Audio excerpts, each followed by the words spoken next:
Okay, should be good to go now. Uh, you two ready into commentators? Oh, we're not doing a starting soon? We're just going straight into it? Yeah. The scuff is part of the identity. I guess it is. At this point for Anyway, Europe, yeah. Tournament organizer, can we switch away from the lobby and get an introduction to our two yes. beautiful commentators here? Yeah. Amazing. There we go. there we go. Let's go. Let's go. Okay, everybody, hello and welcome. Post the stream in your generals. It is time to go. It is go time. Yes, sir. Anyway, hello and welcome to the first stop of the EU, not the EU, just the World Serpent Championship. Absolutely. I'm here. I'm Homebomb. I'm joined here by Ray. Say hi, Ray. Hey, how we doing? How we doing? We are here to bring you a nice little tournament here. The first stop for the World Serpent Championship. World Serpent Championship is, of course, as implied in the name, spanning the entire world. So, here on our first stop, we're going to Europe, and in not too long, we'll move on to India and SEA region, then Japan, then China, South America, and North America. So we're going through the entire world, but we're starting here in Europe. Yeah, we got ourselves a nice little bracket here. We got like 20 or so like people gonna be showing off some of our like European player base. Of course, we got some familiar faces like we're gonna be seeing people like Serpent, Mako, Red Bar, Chike, Strafe, like people. If you're from the European scene, you've seen them in multiple top eights over and over. But it also got like I'm actually happy to see some people that are like a bit more rare. You don't see them in bracket that often. Like just signing up to show up. Maybe they're gonna surprise us. We're gonna see. We got people like Dumpy. I know they've been playing recently in brackets and they did very well in like some of these beginner brackets. I think they got recently made it out. We got Oberith, who is a Tigger player. We've seen him a long time ago, but I feel like I haven't seen him enter a bracket. It feels like forever. So it's going to be nice seeing him again. Don Weepo, of course, always there, a classic. But yeah, there are a couple of names I do not recognize, like XTC, that Light Die. I've seen these people in the Discourse, like I've seen them talk and ask questions. Like I've seen them active, but I haven't seen them actually actually play. So I'm quite excited to see how they go. Yeah, it's a very interesting bracket. That's for sure. You might argue that we're missing some of the prominent names. I'm mainly thinking of someone like, for example, Neek CCP. You could also be looking for other players like maybe Stardust or Morphred, and there's a lot of people also in your EU that hasn't showed up today, but it does give us the opportunity for a very unique looking tournament. Because what happens when those stopgaps aren't there and some of the other players can really get their time to shine? Yeah, I'm definitely expecting. Anyway, enough about the brackets, enough about the players. This is World Serpent Championship, and of course, the first thing that we have to shill is the Matcherino. Guys, there is Absolutely. A Matcherino. It's Matcherino. Exclamation point Matcherino. There's no Matcherino. I'm killing you. I'm killing you personally. Within Excellent. 5 seconds, I posted the link in the chat. Guys, Thank you. click the link in the chat. It is a link to the Matcherino. It is free to click on a code and contribute. It is completely free. You just sign in with your whatevers and you just go in, claim the code. It is. And of course, any direct contributions is greatly appreciated. If we manage to exceed a certain point, the prize pool will split more evenly and let more players enjoy a slice of that big, juicy Matcherino pie. I'm already seeing some codes getting claimed immediately. Let's go, guys. God, still got 40 or so codes left. We're gonna be reminding you guys definitely, because I know you guys are watching here on Twitch. I know you got those Twitch accounts. Yeah. Anyway, another thing, World Serpent Championship is also sponsored by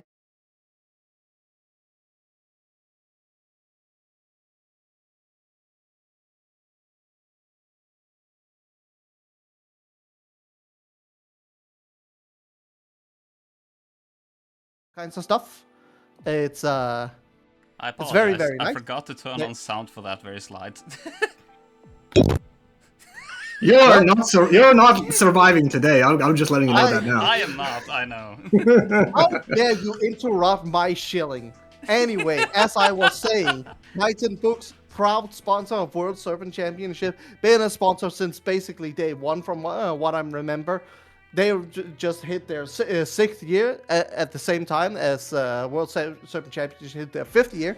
So it is very nice to see them still sponsored. Titan Books is also very big collaborator with Matcherino itself, so you know you're getting some quality there.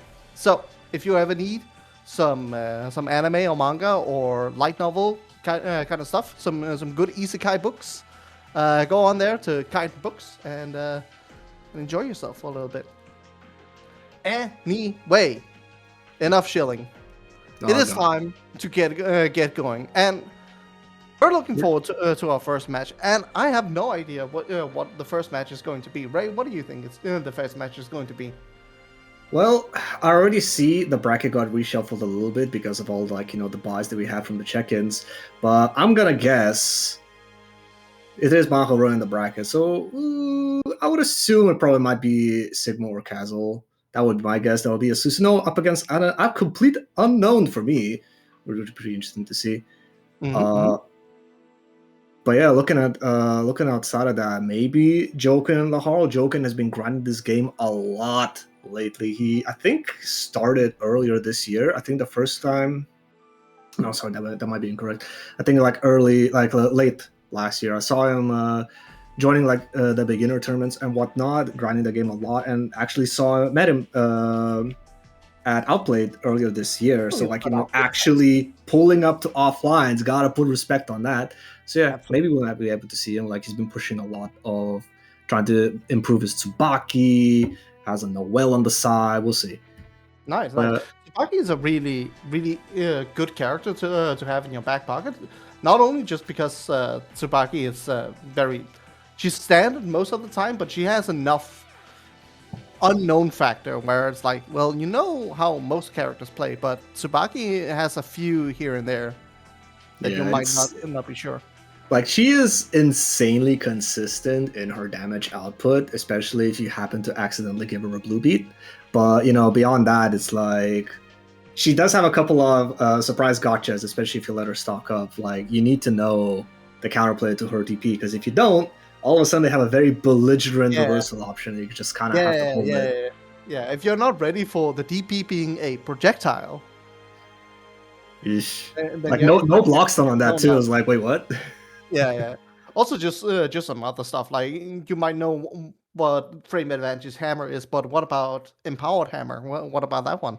The fact that it's multiple hits, you gotta IB the second hit to make it 0. I think, right? Yeah, it's I think it's +2 on block. So +2 or +1? I think it's +3. I'm a whip out dust. I don't know, man. Again, this is the power of Tsubaki. You need your dust loop open on the side. And that's that is one of the nice things when you're in an online bracket. You can have the whole wiki on the side. You can look stuff up in between rounds. But when you're there offline sitting down, you whip out your phone, you don't get venue Wi-Fi. It's crap. yeah, exactly. It is powerful. It's how you can get away with a lot of funny stuff. At Outplayed specifically. Now that we mentioned Outplayed a few times, I do want to mention there's a lot of Blaze Blue offline going around all around here in Europe. Be sure to be on the lookout for all that kind of stuff. We had Outplayed a few months ago, which was amazing, by the way. If you ever have the option to go to Outplayed and you love anime fighting games like Grand Blue, like Blaze Blue, and so on and so forth, absolutely go. It is amazing. Yeah, and even, obviously you guys are watching this tournament, so obviously you guys are Blaze Blue heads. Blaze Blue is always one of the biggest games at Outplay, but even if you're it's a side game for you, check out whenever it gets announced for the side games, because we have a couple of fun games. MBAC, I think, makes a return there pretty much every year. I think I saw Arcana Heart at some point, and there was BB Tag last year as well. So yeah, like there's stuff for everybody. I'm pretty sure. My favorite game at Outplayed to just like watch on the sidelines is Melty Blood, but not the new Melty Blood, the old Melty Blood. Yeah, I'm back. Yeah, it is very, very fun. I have never seen that many Himes in one bracket until January this year. I was like I'm just playing John Knife Guy, and it's like, oh boy. But Yeah. it was a lot of fun. Like I'm pretty sure it was just free sign-up, so just like yeah, why not? But yeah, so that was output. I think it happens early every year. If you are still looking for offline action, we got in the UK, we got a tournament in Norwich in Albion Arena. I'm not quite sure what the name of it is, but it will have Blaze Blue, Guilty Gear. I think it's primarily a Smash tournament, but there are side games for the anime lovers out there. And beyond that, I think in Europe we got Hessen Crash coming up in a couple of months. Hessen Crash is gonna have a Blaze Blue side tournament. I remember last year Hessen Crash. I think no, that was something else. That was like Bordeaux challenge in Paris that had like right. insane Blaze Blue bracket yet last year. I've been meaning to hit up. There's a couple of tournaments happening in Italy. France is a bit easier to get to, but it's a bit more expensive. So yeah, I don't know. Yeah, but if you're on the lookout for it, like you can find a big European tournament basically every month. I think like you got Versus fighting sometime in July. You got Hessen Crash in June. September, you probably got a UFA. I don't think it's been announced yet, but UFA is probably gonna land around there. Evo Nice is probably also around October, September, November, somewhere there. Do we know whether Head Stomper was announced? Because that was something in August, wasn't it? As a Dane, I can say Head Stomper has not been announced. Be on the lookout for any announcement regarding Head Stomper sometime soon-ish, maybe. All right. Head Stomper is going to be great, though. It was fantastic last year. Head Stomper is happening this year. We just don't have a date. All right, that's good to know because I'm looking forward to finding myself back in Malmo. That was honestly like top 5 experiences for an offline for me. Yeah. First on stream, we should be close to getting some. We have confirmation of the stream game, so okay. It does seem like the first stream game might be Let Light Die up against Afraid Cats. Yeah, that should be good. If we can get the stream links and get the players in here, that would be very, very nice. But we will be getting that going very shortly. Yeah, I think it's kind of hard to call all the stream games moving forward because that's probably gonna be decided based on who ends up playing, who ends up moving forward and back. But yeah, we'll see. But for the first round, we got, I believe, Let Light Die and Cats coming in, or as we mentioned earlier, Joaquin and Lahar. We will see which one of them ends up being. We're going to be seeing both of those sets. But that's for which one is first. Yeah. Flip a coin or something. I don't know. Hey, both of them made it at the same time. All right. Nice.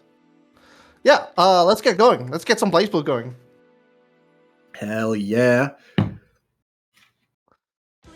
All right. Afraid Cats. What are you picking? Let Light Die. What are you picking? Let's see. That is. Funnily enough, that is the opposite of what I thought it was. Like, with a name like Cats in it, it made me think of Orange Cats. Those who know, they know. Yeah. Orange Cats used to be a pretty popular Taokaka player. Cats main taker as well, but been grinding out that S, and S is a very, very good character to pick. Let Light Die, lot of matches on that Taokaka, but learning, they're saying, we'll see. It can be difficult. Game is not easy. Yeah. Do note that here initially early on in the tournament, we will be going with the first 2-2. It's only in winners finals and losers finals and grand finals that it will be a first 2-3. So here early on, it is first 2-2. Standard. There might be some connection stuff going. Maybe some extremely high and funny ping. Apparently, there's 400 ping going on there. God damn! We did literally see it. We can see it chug as it's showing the stage. Yeah, I remember back in the day before rollback, back before rollback Blaze Blue, like you had to let the chuggy intro roll so that the game could sync up properly. Oh my god, I remember something like honestly, we have it so nice by having stuff like, being able to skip intros, having instant rematch, stuff like that. Like Yeah, when you back go to in an the day, older there game, was no rematch. You just had to go back to lobby after every freaking match. yeah, first to one, oh my First god. to one, no rematch. And like the process of selecting your characters and all that takes like 20 seconds. Yeah.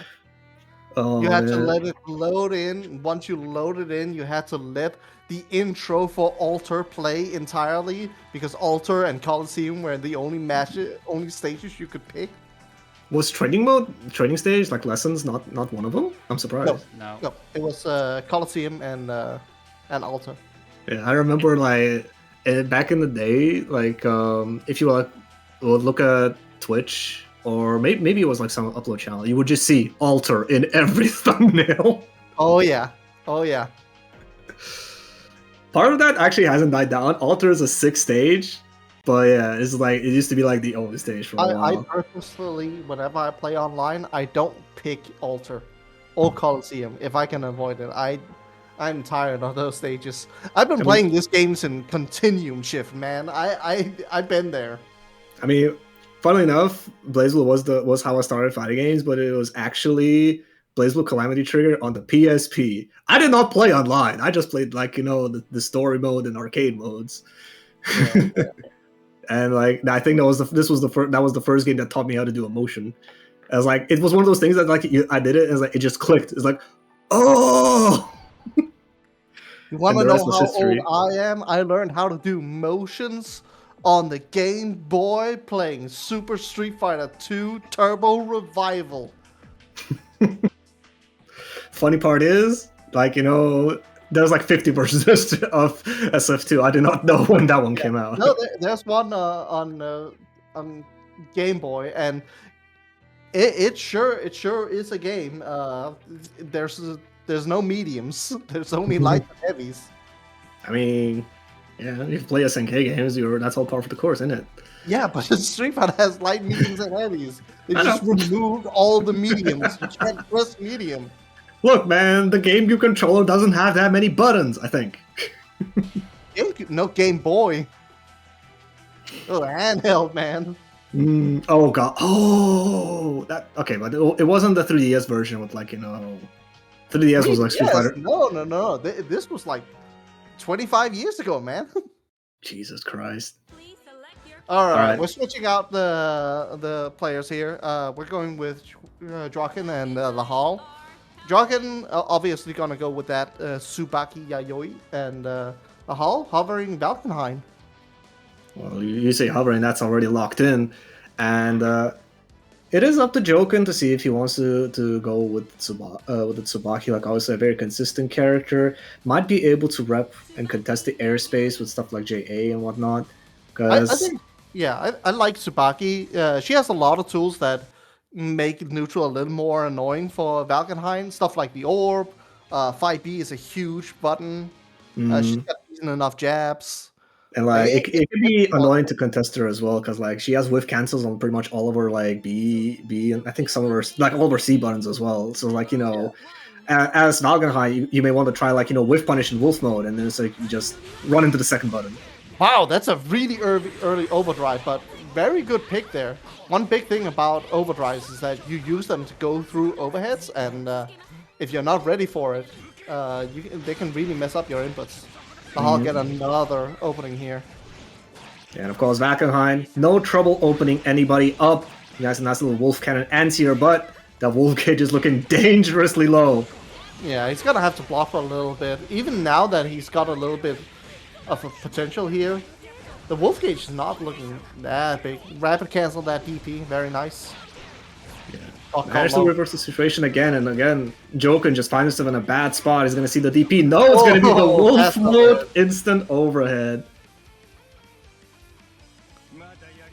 Alright, Lahal takes the first round, but Joken managed to squeeze out a burst out of him. That's good. One big annoying thing for Jokin right now is that he doesn't really have much space to charge up his drive and get some stocks. You know, that's the thing though, Lycanheim is not gonna let you. He can be on you from anywhere on the screen so fast you can barely react to it. Yeah. Alright, nice little stagger pressure. You might see Jokin get like 1 stock, maybe 2. Overdrive is gonna be the big factor here to get some stocks going. Yeah, but that's a very unfortunate drop. Gives Lahar Nice another flash. opportunity. The whiff cancels, auto-correcting. You love to see it. No count Valkenheim out ever. Oh, that's a DP. Big DP. Tsubaki's DP is also just like big front hitbox. Yeah, if you look at the hitbox viewer, it's like it looks like nothing else because those like it's just a giant stick, and it's like going diagonally. It's like I've never seen hitboxes not be squares. Yeah. Another opening here for Lahal. Even got a little mix up. Nice roll catch. Keep this counter pressure going. Jokin is gonna have to overdrive or burst this next incoming matchup. There's that instant burst. Yeah, try to make some space, and the whiff cancel auto-correcting has saved Jokin's life once again, getting that 2CC. This is still a really bad spot though. Yeah, this is rough, but like, it's gonna be Lahar securing the first game for sure. The big thing with the Valkenheim is that the moment he's in your face and he's got Wolf Gauge, like you have to either be really good with your mashes or block like 3 to 4, 50. You gotta be in the zone for that one. Like, start IBBing, doing stuff just to like create some space and like maybe buy a way to jump out. But yeah, by design, you are not reacting to Wolf mode. That just ain't how it happened. But another thing is like the longer you survive, like you still get rewarded even if you get opened up by like reducing his cash out, making him try like preserve the Wolf Gauge in other situations.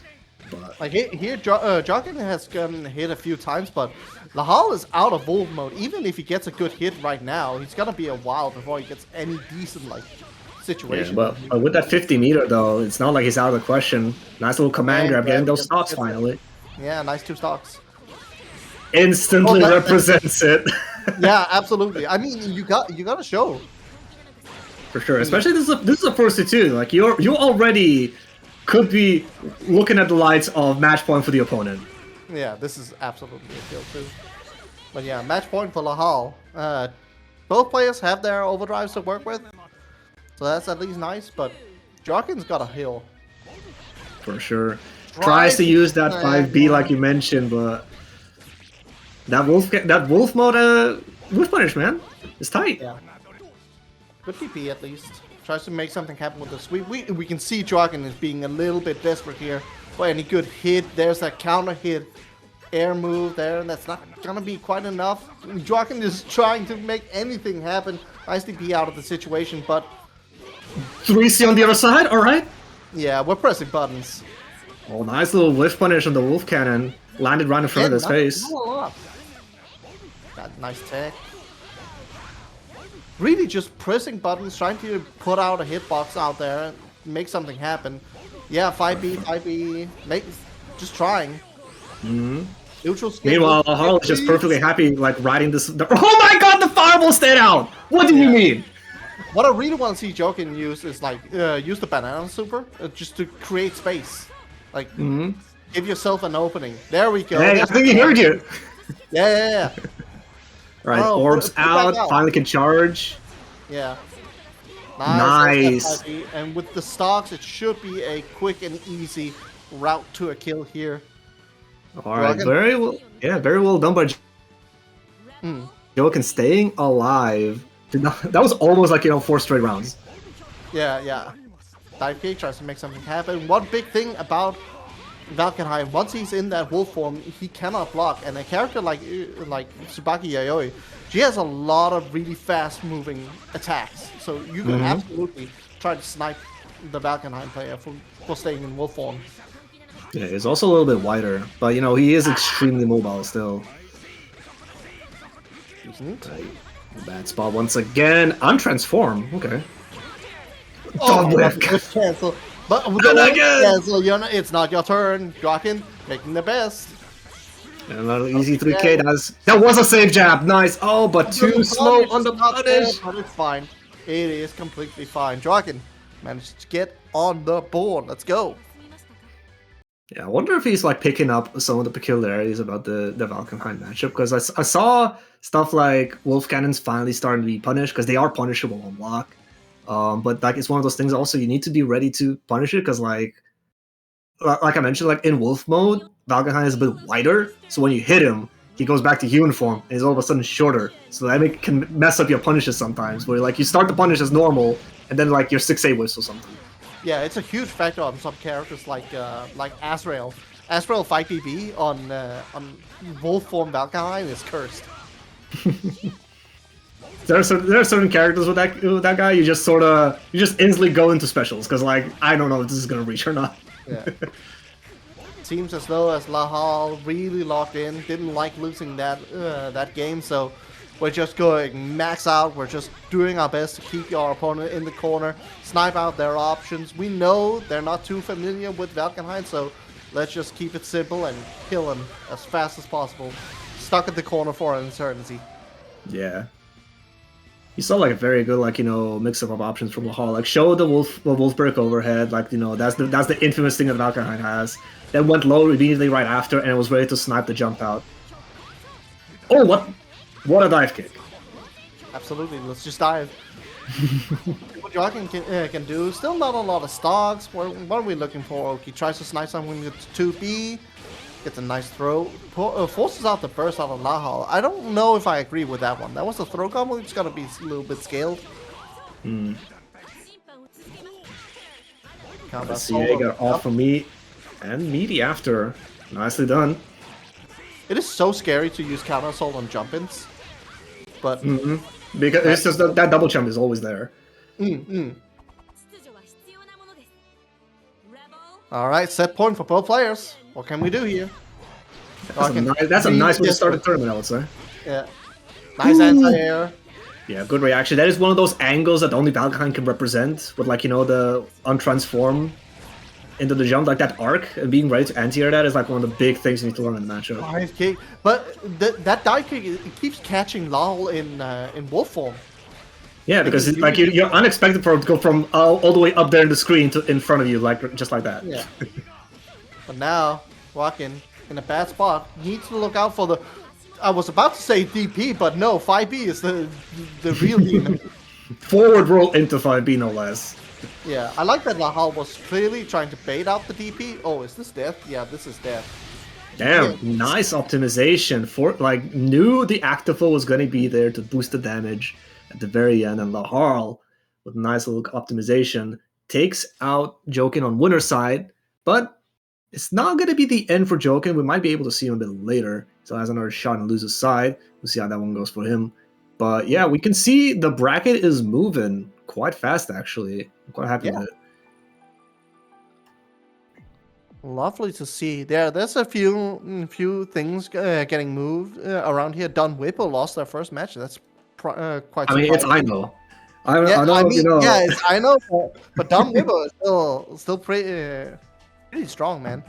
Honestly, Don Whippo, I feel like is he just has a hidden X factor sometimes. Sometimes he's just him. I don't know how he does it. I want him to do it more consistently, but it seems like might not be today. We'll see. But yeah, we'll be getting our next players in here in just a second. Should be good to go in a little bit. How are people doing here in chat? How are you all doing? Are you enjoying your dinners? Are you hitting on some snacks? What you doing? Close that one up. Right, I can see a few more codes being claimed for the match arena. That is nice to see, of course. Seeing that go down all the way to 0, we see if we can get there. But you guys want to contribute real quick? Yeah. Here's some players that I'm not too familiar with. We got Nilo versus X-Karsi. And I'm seeing Nilo locking in Izanami and X-Karsi hovering Rachel. I love to see some people hitting on them top tiers. One big thing that I've always had with the European region, there's not enough people playing top tiers. I feel like, so this is interesting actually. I feel like there's been a trend, or maybe it's because I noticed because I tried it myself that I started noticing it. I feel like a lot of people are picking up secondary, tertiary characters, and all of them happen to be like really good. Yeah, I mean, I'm not one to talk either. I've been starting to learn Hazama just because I don't like a lot of Jubei matchups. But Yeah, I've been grinding that ass for a bit. Yeah, I love seeing people pick up top tiers. I am of the belief that a lot of players would be way stronger if they just pick top tiers. But we got Nilo versus xCarzi. Right now, it feels like xCarzi's got a complete control over neutral game right now. Nilo kind of struggling to find a way to get in. Have tried to go with a lot of those special sweeps and that leg kick, but it's not happening. Yeah, tried to slide through, but the George was out there staying alive, saving xCarzi's life. But now, Nilo finally got a chance to represent some of that extremely strong Izanami Oki. Got the ribcage up, got the bits, and you cannot punish it. Sorry, just cannot. The worst part is that dispersal of the ribcage, that's a DP, so you can't even press buttons into it. It's invul. It replenishes barrier if it hits. Throw out of xCarzi. We're gonna be able to get some damage here. We got some vampire bats glowing here, stacking up a lot of bottom here. Bottom Lily, and that's a kill. You just don't get hit in the corner by Rachel, man. With that 100-meter, like, your damage is very deceptive because of the poison damage from the bats, but yeah, it's crazy. I think it was like each bat does like 500 something damage. I think it's between like 400 and 600. I think it might be 500, yeah. It's crazy. You can count how many times she summons them, but obviously sometimes not all the bats connect. But yeah. But yeah, Georgia 13, Tiny Lobelius. Good airs, just complete control. So much control that we go into danger state and we get hit by the skull. Tries to overdrive through it. Yeah, and you gotta. One crush trigger and you are done. Yeah, interesting that also, like, overdrive still did not put him out of danger state. Usually overdrive does that, but the negative penalty has a few extra asterisks on it. Yeah, Nilo really tried to find a way to stop playing the game. Wow, that thunder just completely erased the spirit bomb. I think it's because like Izanami herself got hit. Yeah. Got some nice little hit, and once again you're in the corner up against Izanami. She has full barrier. Wow, you're so disrespectful. That might be because I kept getting hit by that. Got a 2C, but no counter hit. I mean, it's completely fine here. Despite the situation where xCarzi is back to the wall, the control of the game is just entirely in xCarzi's favor. Like, Nilo is truly struggling to get a good and proper hit, and when they finally do, it's very difficult to keep xCarzi in that corner, because if you give Rachel just like 5 frames of space, she's out. Yeah, like backdash wind, jump wind is like so strong, and obviously that gives that little bit of desperation to people, right? I'm trying to lock her down, which makes them overextend under pressure, and that's where that chair comes in. Oh my god. The ground blue! You said 5 frames of space, well, she can do a chair in that too. Yeah. Pops that overdrive, but overdrive is also just insane for Rachel because she gains free win stocks during overdrive. Yeah, it helps her meet her resource economy quite a lot. Nice, using the bits to cover the approach, sniping the Lobelia out. This should be a very nice Oki situation. Got the ribs, got the bits, and you're blocking now. Nice blocking the overhead, but ribs make it not punishable. We're blocking, and we're blocking good. We're playing Tetris. Or Minecraft. Either one. Both work. Try to block this. George! Oh my god, the bounce from the skull! Yeah. What awareness by Nilo. As confirmed. Corner situation? No, not quite. Drop the end. Up. And a bit low on barriers, so probably will not be seeing ribs for a while. Tempest Dahlia connects because of the bits mode. Yeah, that's unfortunate. Nilo has to run for a little bit here. xCarzi also has access to overdrive here, so it should be too difficult to get out there. Nice. Overdrives right through that button. Yeah, saw the TB. Izanami's TB is kind of unique in that it just happens to have 5 years of recovery. Thank God, because that button is insane in every other aspect. It is. It didn't kill. Oh, chip out. Yeah. Yeah, I think Nylo went for that. Nylo tried Yeah, tried Nylo went for- ribcage. Yeah, full screen ribcage, trying to make something happen with a full bar meter. Tries to go for the chair again. No, not quite. Nylo just trying to approach from every angle possible. Finally gets one opening here, putting xCausey close to the corner. Drops the ender, but counter hit bits. Oh my god. Carsey a bit impatient, instantly getting opened up on Wake Up. And this Purple time the throw. purple throw connects! A lot of extra damage. You're lucky this isn't offline, man. Man, Nylo purple threw me so many times, I gotta do like 30 push-ups. Nice. Had the win to confirm it as well, since it was a counter hit. Corner situation. What are you gonna do against Rachel Alucard here? Counter sold out.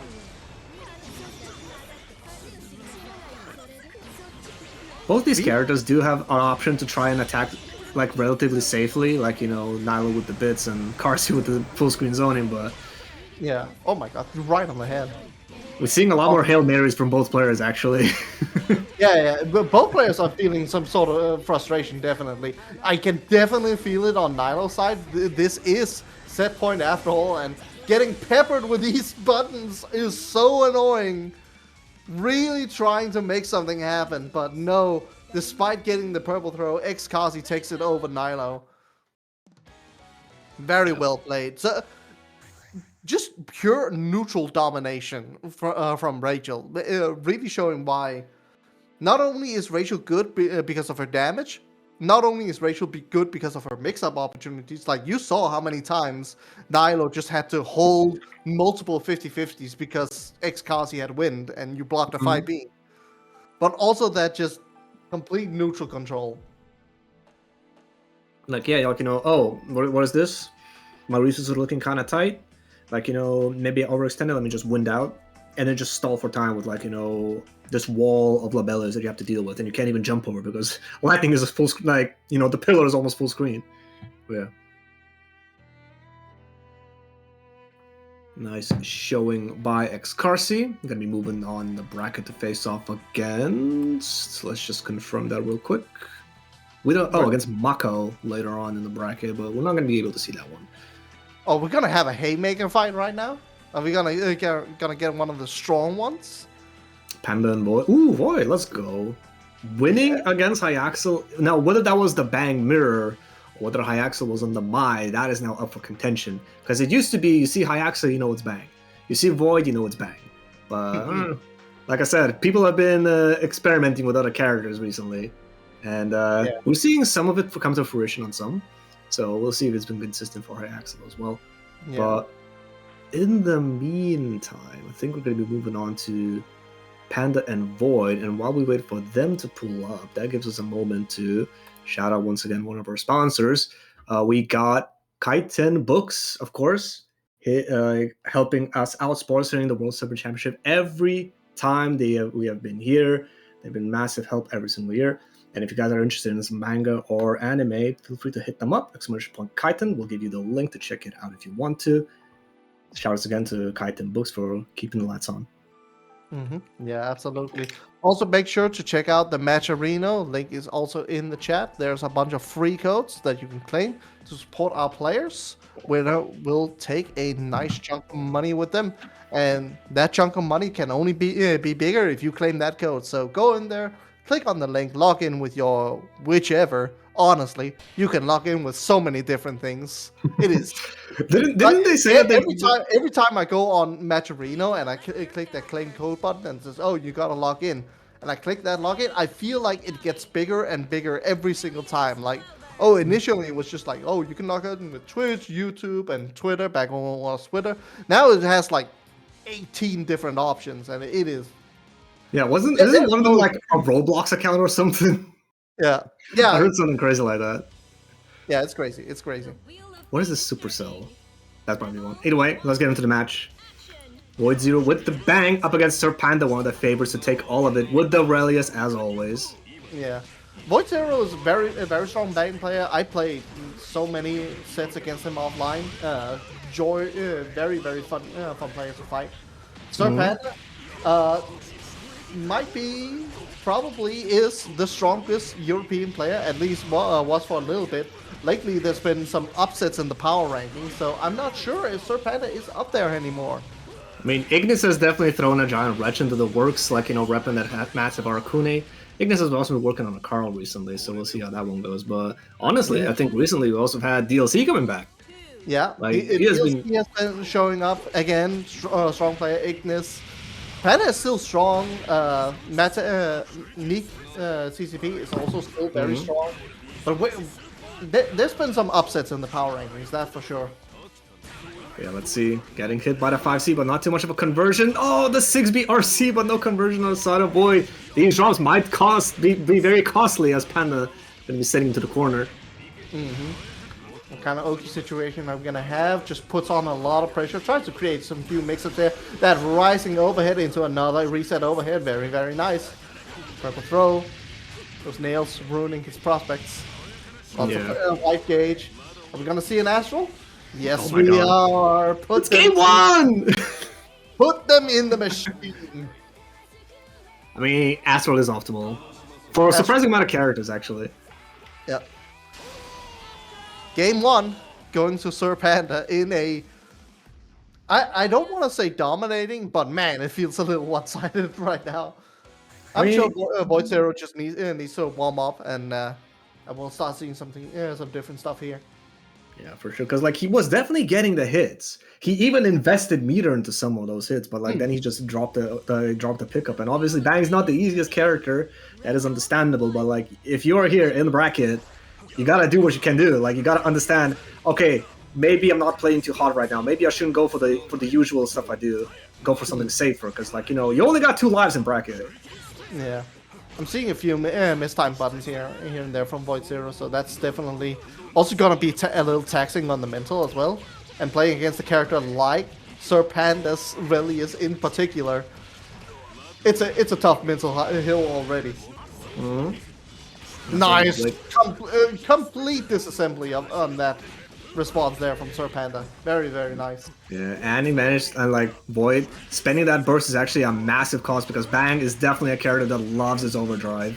Yeah, overdrive economy is so interesting for so many characters. Some really love it, some barely need it. Yeah, like even if your character doesn't gain much from their overdrive. God, we keep blocking, but we get hit by the last punch. No, and that's gonna be a kill. Oh, you blocked it all, and you thought you had the timing, but... Yeah, those last hits are a little bit delayed, so there are gaps in them, but, if you try to, like... It's also 3 uppercuts, it's not 2 uppercuts, it's 3 uppercuts that Ignis does at the end. That's... Wake up teleport, is that going to be a punish? It is! Man, Sir Panda showing how familiar he is with that as a reversal option for Bang players. That stuff has been laughed out. Yeah, and Panda has been like like playing as top players for so long, and we just happen to have like 3 or 4 of them being Bang players. We got Maho, Nemo, like he has had time. Also DLC has a Bang as well. Yeah, DLC so he has had time Bang. to have these interactions. There's so many good Bang players, and there's also just a lot of people that have a few Bangs in their pocket as well. But yeah. Unfortunate, complete dominance out of Sir Panda, showing a perfect response to so many situations that Void Zero tried to represent, but not quite there. Yeah, and even though, like, Panda is the type of person to just do the stuff that he feels like doing, do whatever feels good right now, it was still, like, very good decision-making at the very end. He did go for, like, a potential unblockable at the very end, like, between the... Ignis doing the overhead and then Relius doing the sweep. But like, just let me just shut down all the options you got. I feel like doing that right now. Yeah, it's a really rough situation there in that corner. It does require a very specific type of knockdown to get a true unblockable there, and usually a lot of characters do still have an answer to it, but man, it is rough to face that at the very, very end when you're starting to get desperate, when you really don't want to go out like that. But no, that will be Sir Panda taking that one, and he will be moving on to winners semi-final. Man, it's Meanwhile, so nice StarGG actually labeling these things properly, because like I got mixed up by challenge all the goddamn time. yeah. Meanwhile, in the bracket, we've got a few people going in and out here. We'll be gonna be looking for Red Bar versus Drave off stream. That's gonna be a really good one. Oh, that is a matchup of all time. It's really a shame that it's gonna be off stream. I hope somebody gets it, but yeah. What else? Mako or Mako versus Xkazi. That's also gonna be a really good one. Xkazi was already shown. Like, I wouldn't be surprised if Xkazi would be able to take it over Panda. Honestly, like, I mean, Rachel is one of them characters that can do it. Yeah, Relius kind of struggles against Rachel specifically, just because she goes in spots that he has a really tough time to cover. Yeah, and it's like one of those things, like, it doesn't matter if it's a projectile that hits Ignis, it doesn't matter if it does no damage. Like, you tap Ignis, that means he has to resummon her, and just like that economy is really frustrating to deal with. There is one saving grace that Relius does have, and it's the fact that the wheel that he does is really strong anti-projectile. And like, you know, depending, if he can get into the range with the wife summoned, he can represent it and potentially bulldoze his way in. Yeah, you can use the wheel to like go through something like George, and that's a super useful tool. But while we're talking about that one, we got Chikes or Chakes versus Ain't No Way, and we got more Izanami. Yeah, I know used to be like the funny haha Izanami beams type of guy. But lately, they've been definitely grinding out that good shit. Like, trying to get more consistent with the character, representing the fuzzies, all that, you know? Yeah, that is a huge thing with Izanami, is that it's very easy to dip into the haha funny, I'm just playing Izanami, I can do whatever I want. But to truly unlock the character, to go max out on her options, you need to play that grimy stuff whenever you can.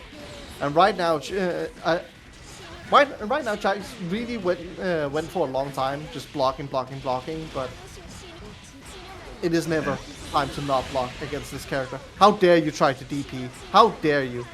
Yeah, that droplet standing outside of DP range, one of them grimy stuff you mentioned, and like, you know, Ribs were in the yellow, but he still managed to, like, did not manage to pop it in time, so dangerous state. You gotta be careful. You gotta be careful with these steps. Izanami has one of the best reversal supers in the entire game. You gotta watch out. Yeah, Banana's out, but we blocked that. Managed to air stall with the skull, but the RC. The double hero burst. But no, it is a struggle, man. It is a struggle. It is such a tough spot to be in. You are on a pixel with Izanami's running at you with ribs and bits. Anything will hit, anything will kill. It's like, goddamn. It's one of those, like, we go, like, very close to a checkmate situation. Yeah. Izanami really takes you to a Texas Roadhouse every single time you're in the corner. She's presenting ribs and she's presenting Doritos. And you just gotta hold that. Oh, pickup? Alright. If that was a full confirm, that would be insane. I think she needs she needs bits for a full confirm on that one. Yeah. But now, corner Jack's managed to survive long. This is gonna be a kill situation, but you're gonna be stuck here. There's no ribcage at least, so maybe you can get something. Yeah, the thing is though, Aino stalled for enough time for Barrett to come back, and the ribs get immediately shown. Still pretty decent to drain half of it. To see if Chai can find himself a window of opportunity. And this is one of the meme haha things! Yeah. Alright. Alright. I don't take it advantage. It's very scary, very spooky. Damn. It's rough. But it's rough, man. It's rough. It's not even Izanami putting you in the absolute blender.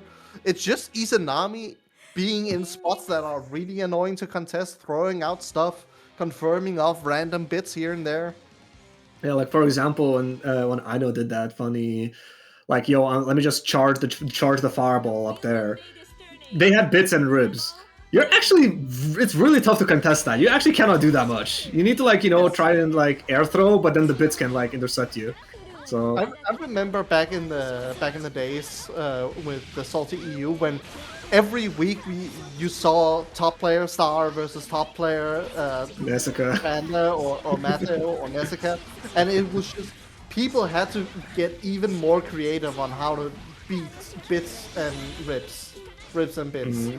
You had stuff like people were going for clashes within specific heavies, and they had to rapid cancel that into an SBD or a normal throw.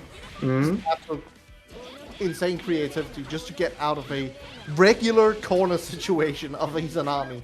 Look, man, when there's when Star was active, you just knew if you are competing in this game, you're gonna run into them in bracket. You need to have a game plan. Yeah, you just had to. And honestly, we're seeing the big resurgence of Izanami players right now. There's a lot of people picking up Izanami here and there. And there's 3 Izanamis in this bracket. There's 3 Izanamis in this bracket, and I personally know like 2 other strong players that have been considering Izanami as like a thing to learn. So It sounds like I picked a good time to pick up S then. S is a good character against Izanami specifically because, as we're seeing right now with Shiki, aka Chikes. that airspace is so annoying to contest, and it's usually just a case of you don't have a big enough button to contest it. And characters like S, who has a big JB and a pretty big JC, or Mai with a enormous JC, that is how you contest those spaces. But Oh my god. and how many times are you gonna press anti-air? I know it's. I Hey, think it's you're up there in the sky. You're not falling. I'm safe. that was like 3 or 4 6 A's in a row. I'm just gonna contest this airspace, and you can't do anything about it. But yeah. Oh, right nice little there. slide under the fireball. That's gonna be a full pickup. You find yourself in the corner, which means you know what time it is.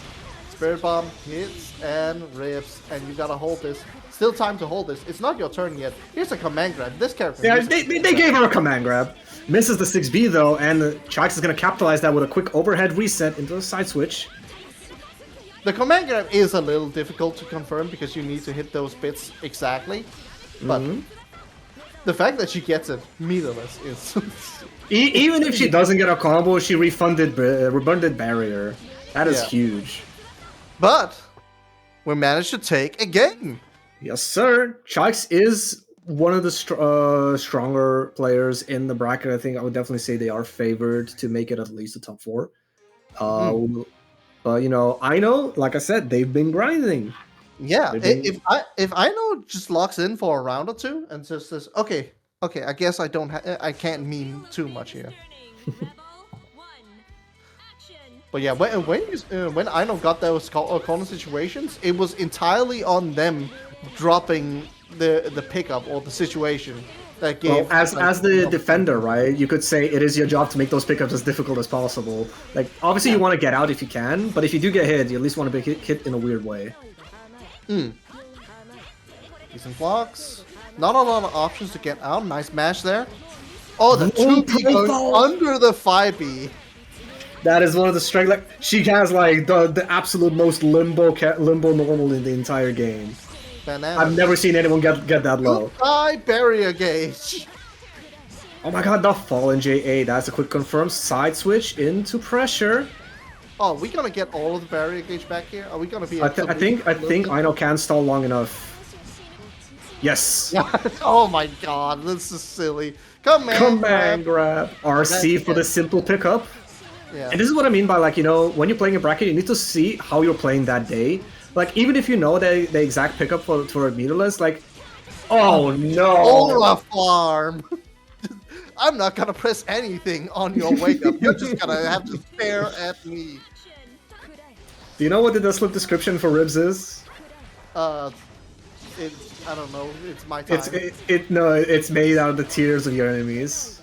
Yeah, I mean that seems extremely accurate. Yeah, I'm seeing a lot of like mayhem trying to make things weird. Nice little rising JB on Aino. Oh my god! What? Oh, that confirm would have been beautiful, but. Yeah, that's one of the strengths of Izanami being able. Like this, Skull. Why do you just get to confirm anything into anything? It'd be like that. Like at higher heights, sometimes the skull doesn't let you convert. But like being able to basically stabilize height on so many things is huge. And that is a classic. That is a very, very understandable quit there. Oh my god. No, that is just the Russian handshake. They just Alt F4 on the winning hit. Yeah. I don't know why they do it. They just say Alt F4 GG's. Yeah. That corner situation was so tough because Chikes blocked that overhead completely, and Aino was very minus. It was time to press buttons, but the ribcage was there, and because the ribcage is there, it's just not your turn. It's not your turn, and just like that, then Aino just said, "Well, I'm just gonna keep putting you in the blender then." Like in a vacuum, Izanami 6B doesn't look that amazing. Like, you know, it's standard speed, right? It's not cancelable on block, and it's punishable on block. But then you put all the rest of Izanami's kit into the blender, and all of a sudden, you know, it just can come out from almost anywhere. And it's also like, yeah, it's minus what, 7? And like, okay, at least I can throw, not with bits out there, not when she's far away. There's not much you can do. Yep. Oh man, it is. You guessed correctly, but it's not your turn. Your reward is that you wasted more barrier. Yeah. Your reward is that now they won't be winning as much, and maybe they won't have time to regain their barrier gauge once they finally do hit you. Anyway, nice. We're going to go down to a trip into the loser side. We got Void Zero versus Donpai. Yeah, Donpai. I think I don't know their entire name is in Twitch chat somewhere, like Donpitote something. But yeah, they've been relatively like a relatively new face from what I see, and they've been repping that Naruto quite well. I think Naruto is so strong, such a strong character. One of the best at confirming straight counter hits into insane amounts of damage. Yeah, like insane damage, insane corner carry. Very like, you know, there is that execution barrier to it, but like once you pass it, you're a bit chilling. That was barely any combo, but that JC counter hit JC into another air button, that was gonna end up being like 4K. I mean, this is not what we're talking about. Anything that starts from a 5B is 4K. Oh, that cancels get out of that 2D. Yeah, good reaction on the guard point. I like that.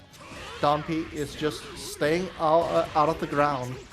And Void repping that YOLO 3C. He had the meter for insurance, so that makes sense, and happened to catch Donpai trying to charge a drive. We don't block overheads, we DP them. Absolutely. Oh my god, that 2C hit from there, that looks silly. That's not okay. Oh, that back dash is gonna get clipped. Yeah. Maybe he was not expecting it to actually connect. Yeah, definitely did. Yeah, Musasabi is pretty slow with the travel time, but yeah. Oh, yeah. Still, first round is going to be going to Void just as he completely runs out of nails. But, you know, any unspelled nails, the nails are wasted, so I would say that's good. Trying to make something happen. Runs up 2D on your opponent's wake up. What? That is... Oh, and not the Phantom Pain reset. Yeah, I hate to see it. Void is going to take a lot of damage for that one. Cross under. JD, the biggest button. Another counter hit air button, but we confirm it into a air throw with over. Well, I mean, we're just gonna reset you, man. I know you're just holding tech, so hold this. Yeah, tech chasing the tech with the Phantom Pain. Like, why take a pressure on the jail? Like, I could just get a guaranteed hit, you know. One of the biggest strengths of Naruto is just punishing players who haven't really adapted their defense into holding tech at different timings. Like, if you're the type of player that just holds down the moment you get hit, Naruto players, and especially strong Naruto players, will just eat you alive for doing that. And honestly, like, if you're, like, you know, recently starting out on BlazBlue, or, like, you know, you haven't tried it yet, legitimately just try delaying your wake up by like a couple of frames. Trust me, like, sometimes delay more. You will see the vision, I promise. Yeah. And that's how you'll also avoid getting hit by Phantom Pin resets over and over. Yeah. Sometimes taking the blue beat is worth it. Yeah, absolutely. And most of the time, the blue beat is only like at most like 800 extra damage. Again, some characters are a little bit worse, but it is a huge improvement to your defense to vary your tech timings, not just your wake up timings, not just your max timings, but your tech timings. Mm-hmm. Like that's one thing I learned just recently. Actually, is even when you get hit in the air, you can vary when you tech out of it, and that changes when the flash happens, and that changes when people time their anti-airs. Yeah, it is. It is extremely important. More so against some characters rather than others. It is specifically with Naruto, with Tager. I think there's a few more, but those are the big ones. Yeah, the big ones. You learn very quickly not to tech. Oh, Hibiki as well. Yeah, you learn to not just hold hold A to tech instantly. Nice air tech. Poison is applied. Get some of that damage in. Oh, no, that's not okay, man. You can't do that, man. He's just trying to work. I mean, he's supposed to be plus on that. Yeah, you blocked him. I'm certain that was a DP that turned into a 6D. I mean, a lot of players have trouble pressing DP and accidentally press forward and the button instead. It's just what happens, man. It's just what happens to people. And there's another Phantom Pain reset. Are we gonna do it again? No, we're going for an overhead. Yeah, just dash up 6A, hit him in the dome. Good air tier attempt. D nails to get it. Rocket. You have meter. You have meter. Like I saw him like backdash to bait an anti-air and then dash back into the anti-air. My God, Void Zero is pissed at Don P right now, and I'd be too. Don P has been playing like such a shithead against Void Zero, but it has been optimal. It has been absolutely the way you should fight Bang. It just feels dirty, man. It just feels dirty. Hey man, if they're banking on 20 resets in pressure and like trying to make stuff ambiguous, and you just have one of the best DPs in the game, why wouldn't you do it? You know? Yeah. So that is gonna be Dompy moving on losers side. I think that means Dompy made top 8 on losers, which is quite nice. Unfortunately, that is gonna be it for Void Zero. He can come back to his family. Man with 3 children or something like that, or so I've heard. Family man. It makes time for the Stray Blaze Blue bracket as well, but yeah, man. Crazy work. All right. Absolutely. I love to see it though. I love to see it. It is. Oh, for sure. It is so good. I believe from here on we will be moving onwards to top 8, and that means that every match will be streamed. We had a few ones here and there that we would have loved to see Chikes and Nilo or Mako and Don Whippy. Xkazi taking it completely over Mako, as we said earlier. Red Bar taking it over Drave. So we will be looking at the bracket here. Can we pull up the bracket here for the stream? Yes, give me a sec. I don't have audio on that one either, so I'm gonna fix it immediately.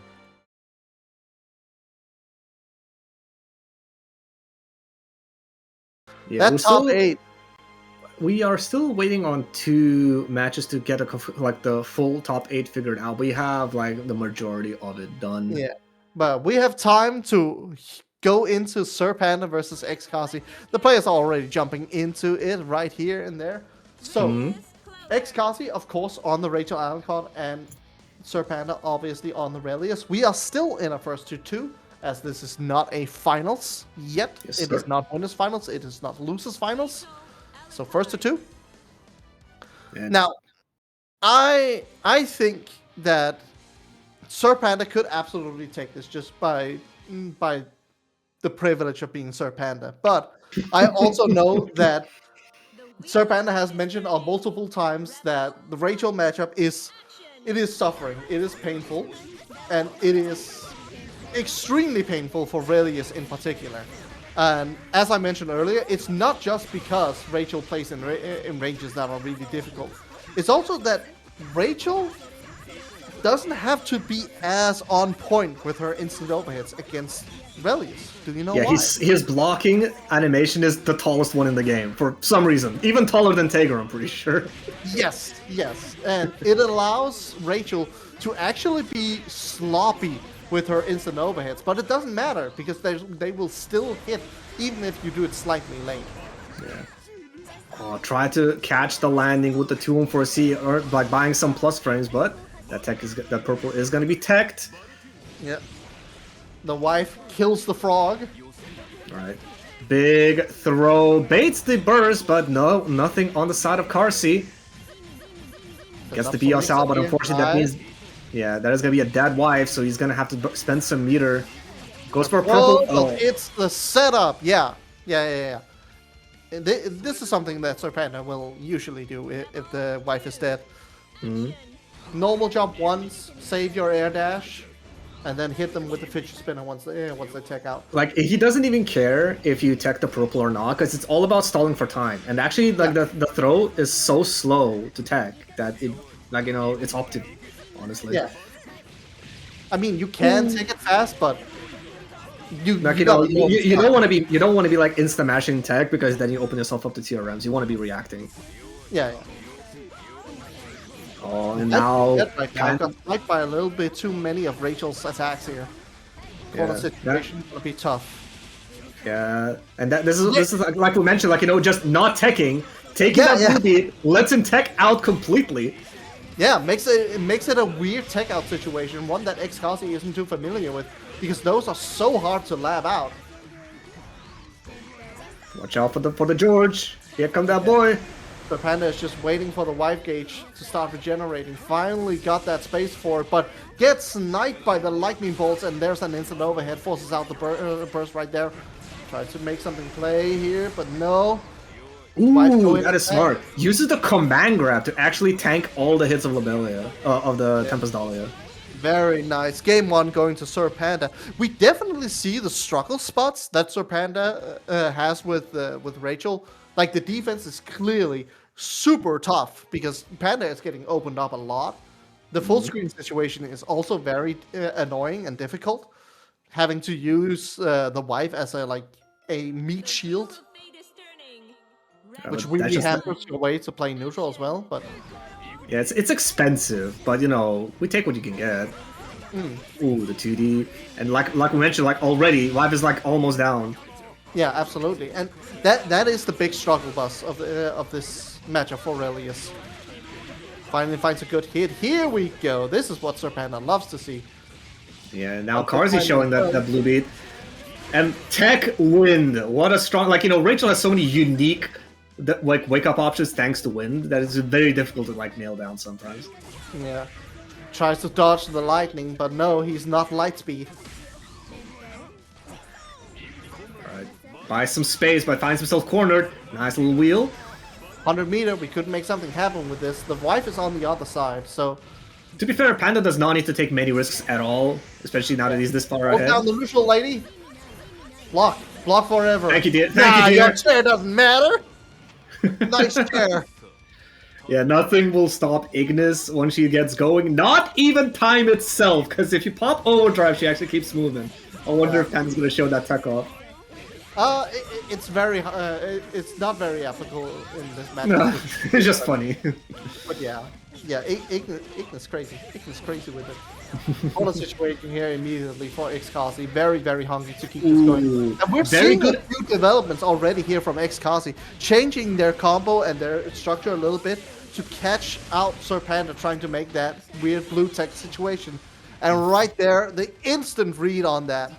Yeah, very good at judgments by Carsey. Like that last time, Panda took the blue beat, flew himself out of the corner, and now Carsey, like you mentioned, adjusted his timing, got the full reset, and killed Panda for it. Let's corner swap here. Not to be undeterred. Nice little feint with the wheel, making a whiff. I think it's also a way to catch a specific type of roll as well. So it covers multiple options. Alright, big waiting. Now finally gets the wife back. Watch out for George. George is coming. And he's coming back. Right, creates a wall just for some safety, but Carsey avoids it completely. Airs up. Yep. Put out. Oh, that's huge. Ah, that is one of Relice's best starters. It's so funny when, like, you associate a character with a player so much, you just start saying their name instead of the character. Yeah.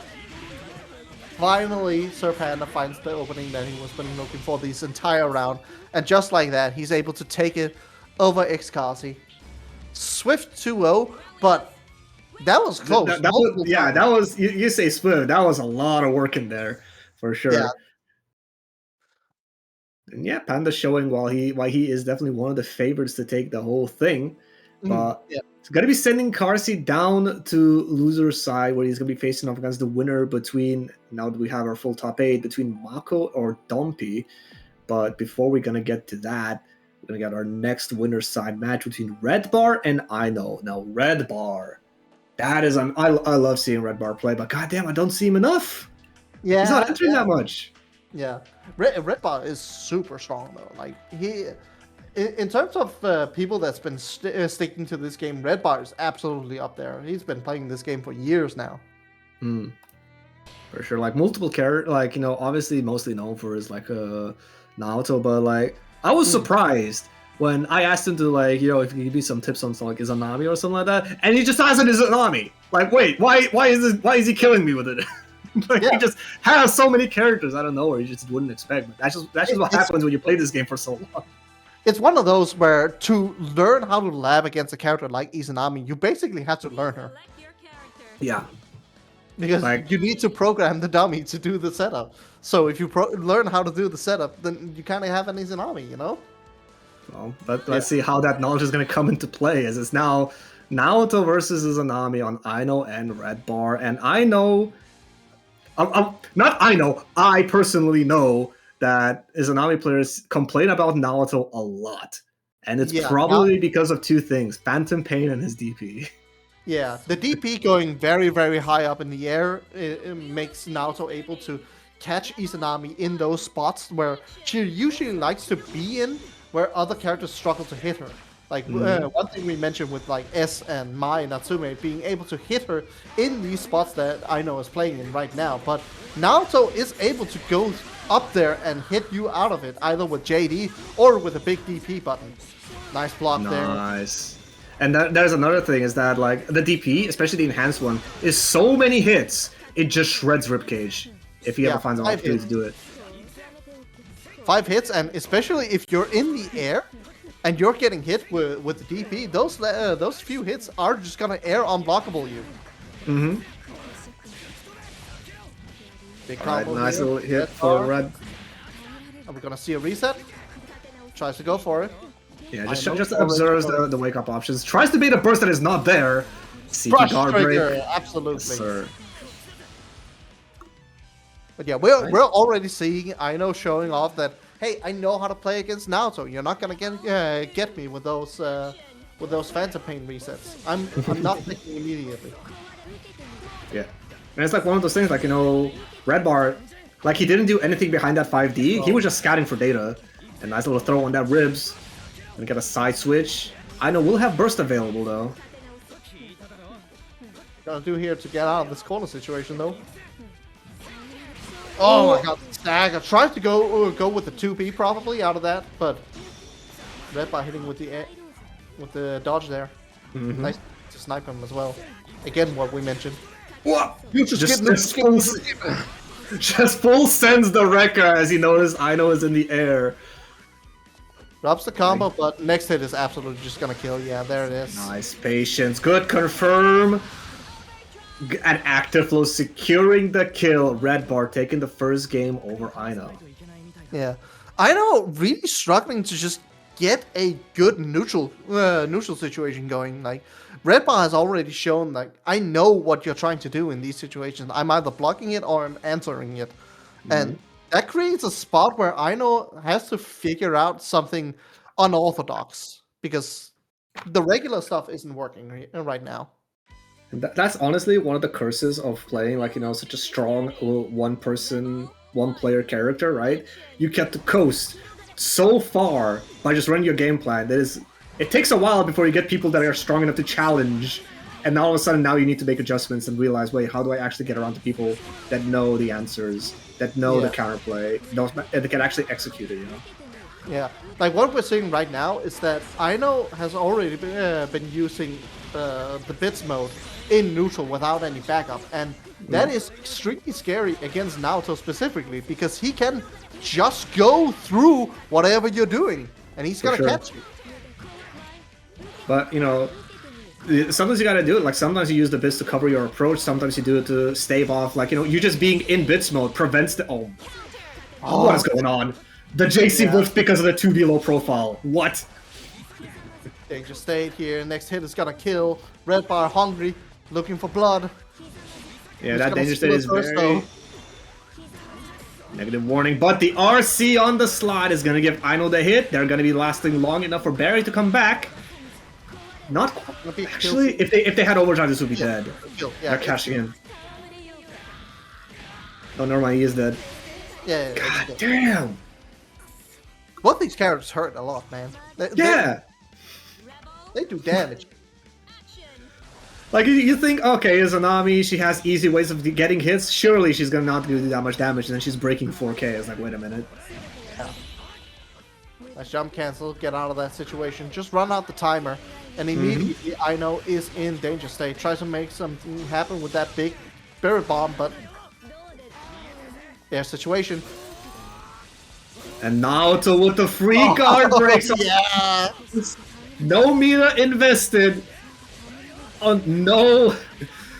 What is it? No investment, all return. Went for a reset. Overhead. Walk up with the overhead. Oh, you can't just rip like that.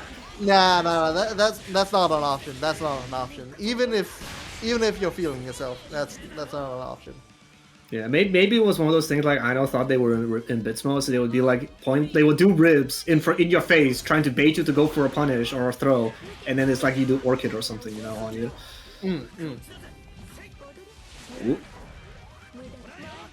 Oh, nice little stance here on the side of Aino, but drops the combo, but Red Bar is still finding himself cornered as he gets opened up high. Yeah, lots of resources available for Aino, so this corner situation is gonna be a rough one. Yeah, for sure. Get it all up. Nice, good blocks. And but there's the fuzzy. She needed that, for sure. Yeah, she needed looping and instant overhits. Situation once again. Barrier cage looking a little low. Text the super command grab. Yeah, it was a slightly missed time, so it was still a purple throw. Yeah. Almost a pickup on the... What is it? Droplet. Yeah. Phantom Pain. Oh, this situation is bad for Aino. This situation is really bad. Next hit, unironically, Red Bar gets a decent hit next hit, and he will kill you. And he gave him the hit. This should be a kill. This is for sure. Yeah.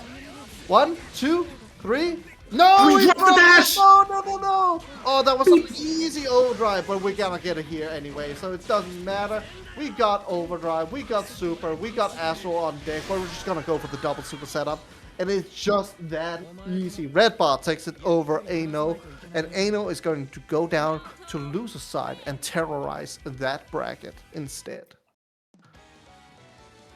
Yeah, and like obviously all of our top 8 is figured out, so every single match from here on out is going to be on stream. We're not going to miss any of the action that is to come. But yeah, it's going to be Red Bar moving up instead of Aino, who's going to be facing off. So Red Bar are going to be facing off against Serpanda in our winners finals, which is going to be a little bit later, as we're going to be moving down to loser's side to see how our champions are going. Yeah. We got some good matches down there. I'm actually so annoyed that Red Bar didn't confirm that kill combo. It would have been such a good clip. It would have been amazing. Yeah, like the bait on the EA 5C punish, the Naoto. The only thing that was missing was active flow, and he was gonna get it after the first super. But like, no, that 5C, that counter hit 5C was gonna end up doing like 7,500 to 8,000 damage. It would have been. It was so over already.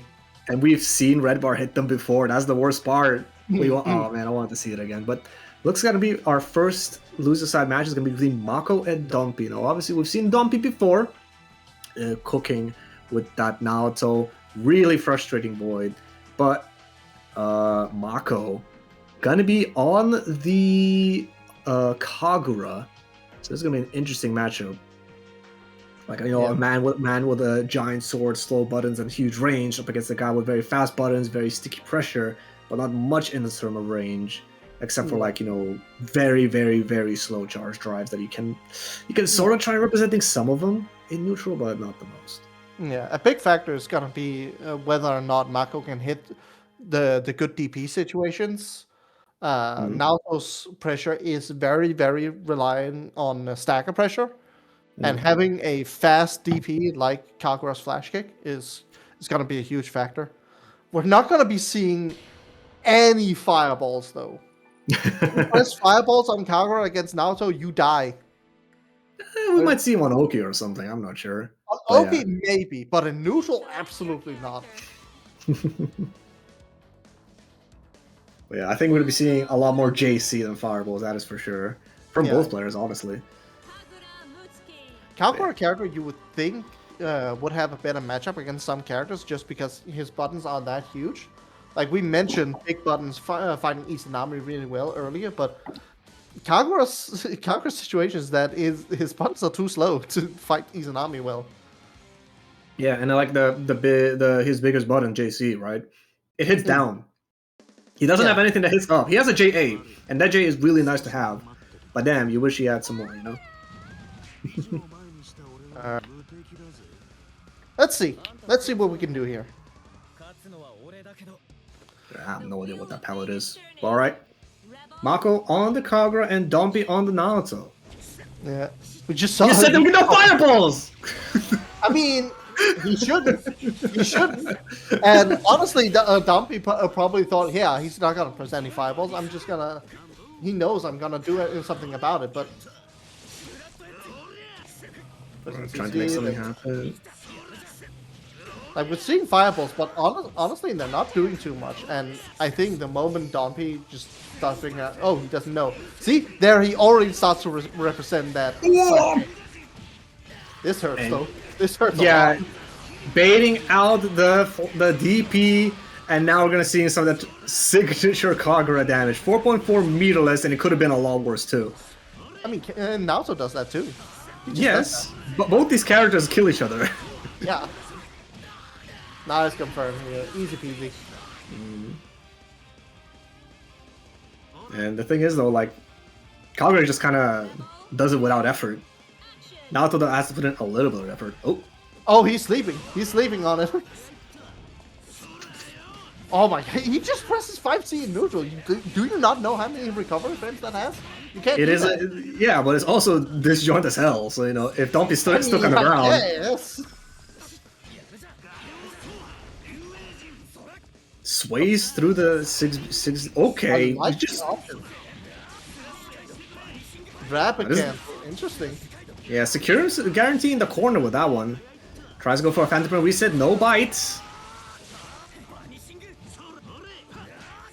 No, I don't think Dumpy is too.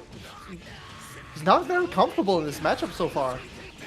I mean, we have a couple of Kagura players, but I think Mako has definitely been. Mako and Monkey are like the top two to think about right now. Oh, that's gonna. Nah, not quite. Yeah, misses the dash on for the 3C. Oh my god, 2C. Chill out, man. Ooh, what a jump! And Dumpy tying up the round count.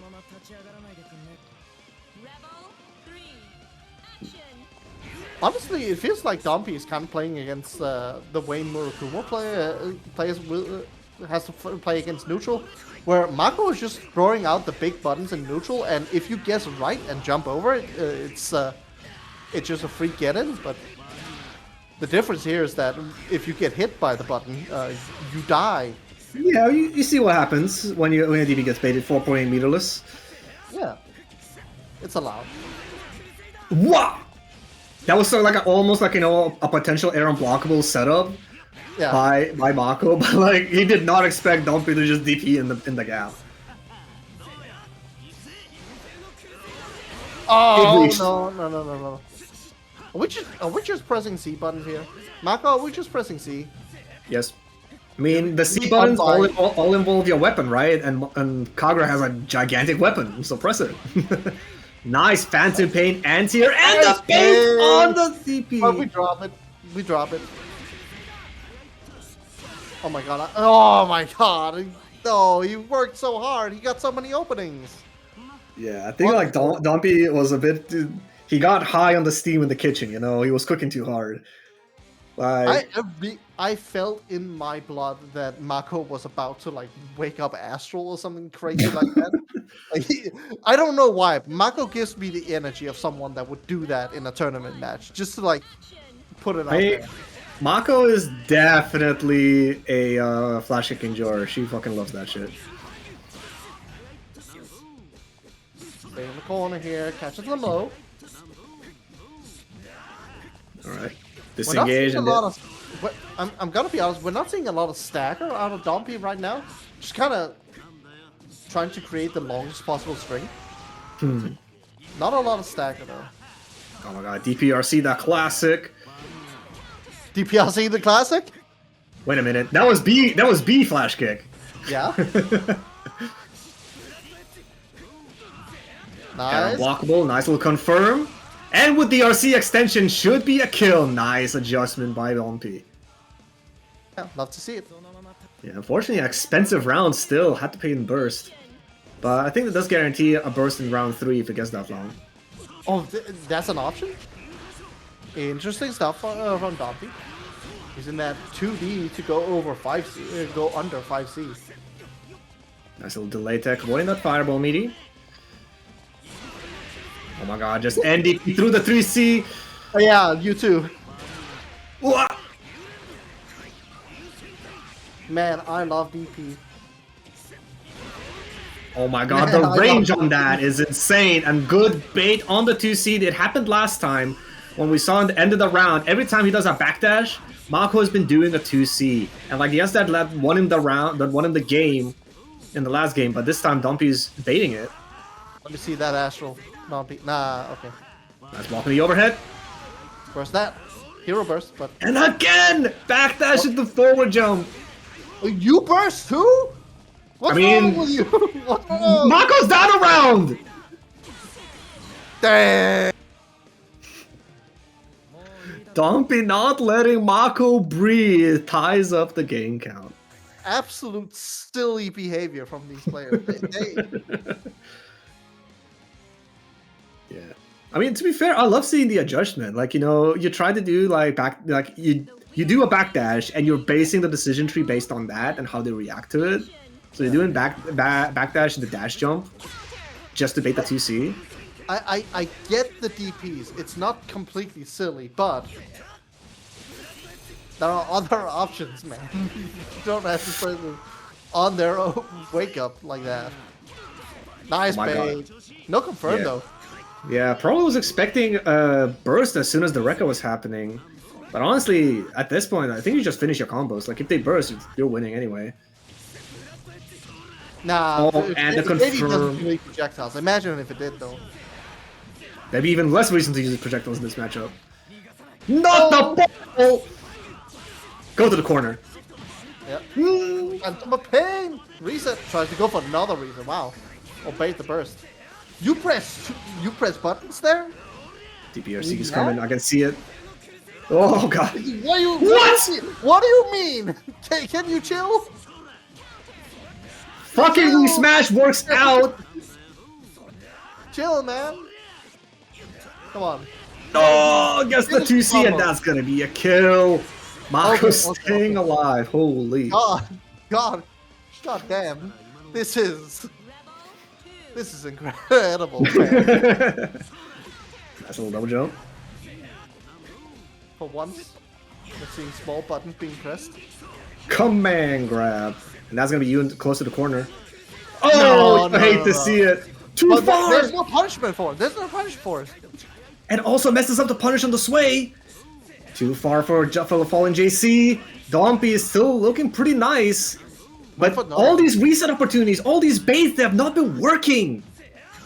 I mean, sometimes they work. Oh! Sure. You know what? You got it. You got it. Like that one. You know what? I was not familiar with your game. Oh my god. Ah, but if you can't react to the A, Kagura has a giant can opener you can use on you at any point. Oh, the rapid cancel, but you still got hit by burst. That's unfortunate. Yeah, I think it's just the CDP, like RC and like 5C or something. Yeah. Oh god, it's such a rough spot to be in. Oh, Nice. there's the air throw, and that's gonna be the kill. Mako takes it over Don P. Don P is sent out of the tournament. Mako gets the privilege of fighting Ain't No Way. Yeah, that is going to be unfortunately it for Dompy, but holy crap, dude, his path has been kind of crazy. Let me see how it was on winner's side for our little Naoto player. Where is he? There you go.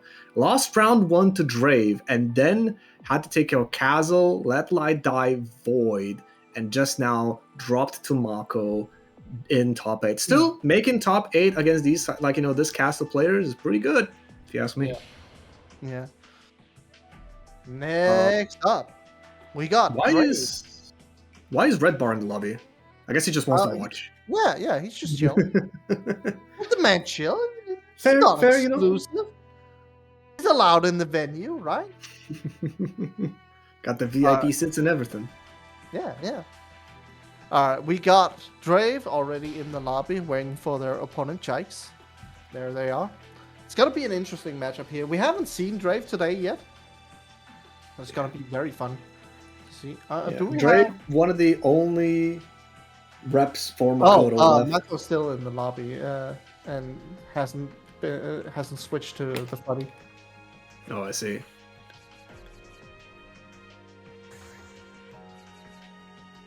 I mean, you can just boot him. They'll come back.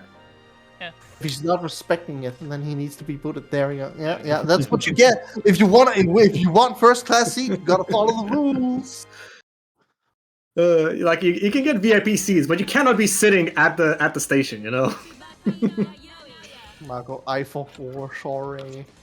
Yowie. But yeah. Oopsie. Obviously, both players lock in the exact characters. There are no surprises between these two. Both insane character specialists. Drave has been putting his faith in Makoto since day one. Yeah. Always been sticking to it. Has never indulged in other characters. Just said, nah, Makoto, that's my gal. Mm-hmm. And honestly, both these characters, funnily enough, they share some of the design philosophy and like how their buttons are laid out. Like for some reason, both of these characters, their B buttons are just massive compared to their C buttons. Yeah.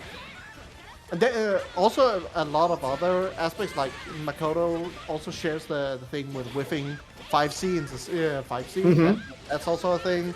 Both of them have relatively committal overhead options as well that you really need to take advantage of. There's that overhead. Yes, sir. And there's gonna be Chice in the corner, potentially blocking an orb setup. But Drave misses the 5D. Ooh, that has such a low recovery. Yeah, that's on you. Mm-hmm.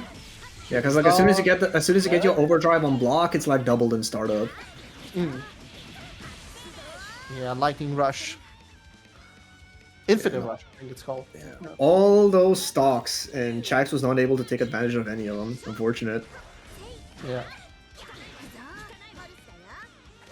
Right. Safe slow. I'm sure there. Chice was like, I don't know if I want to press right here. I mean, Drave did let a DP rip literally the first gap there was. That's fair. But now I think he's realizing, wait, Drave's a little bit more passive. Let me get these command grabs in. Let me mash here. Unfortunate there. He caught the backdash, but wasn't able to confirm from it either. Yeah, now on 3 stocks, we might be able to see some Mugen. My god! Yeah. Delayed sword for the body invul to bait DPs, but that clash does mean that Drave can cancel out for free. Yeah, I think next time we see that, if Drave recognizes that situation again, he's just gonna cancel it into J2C and see if he can get. Oh god, instantly? That'd be crazy. RC for the extension, get that kill. 1 round apiece. Tsubaki, both players with overdrive, it's very even. Yeah, queen of consistency.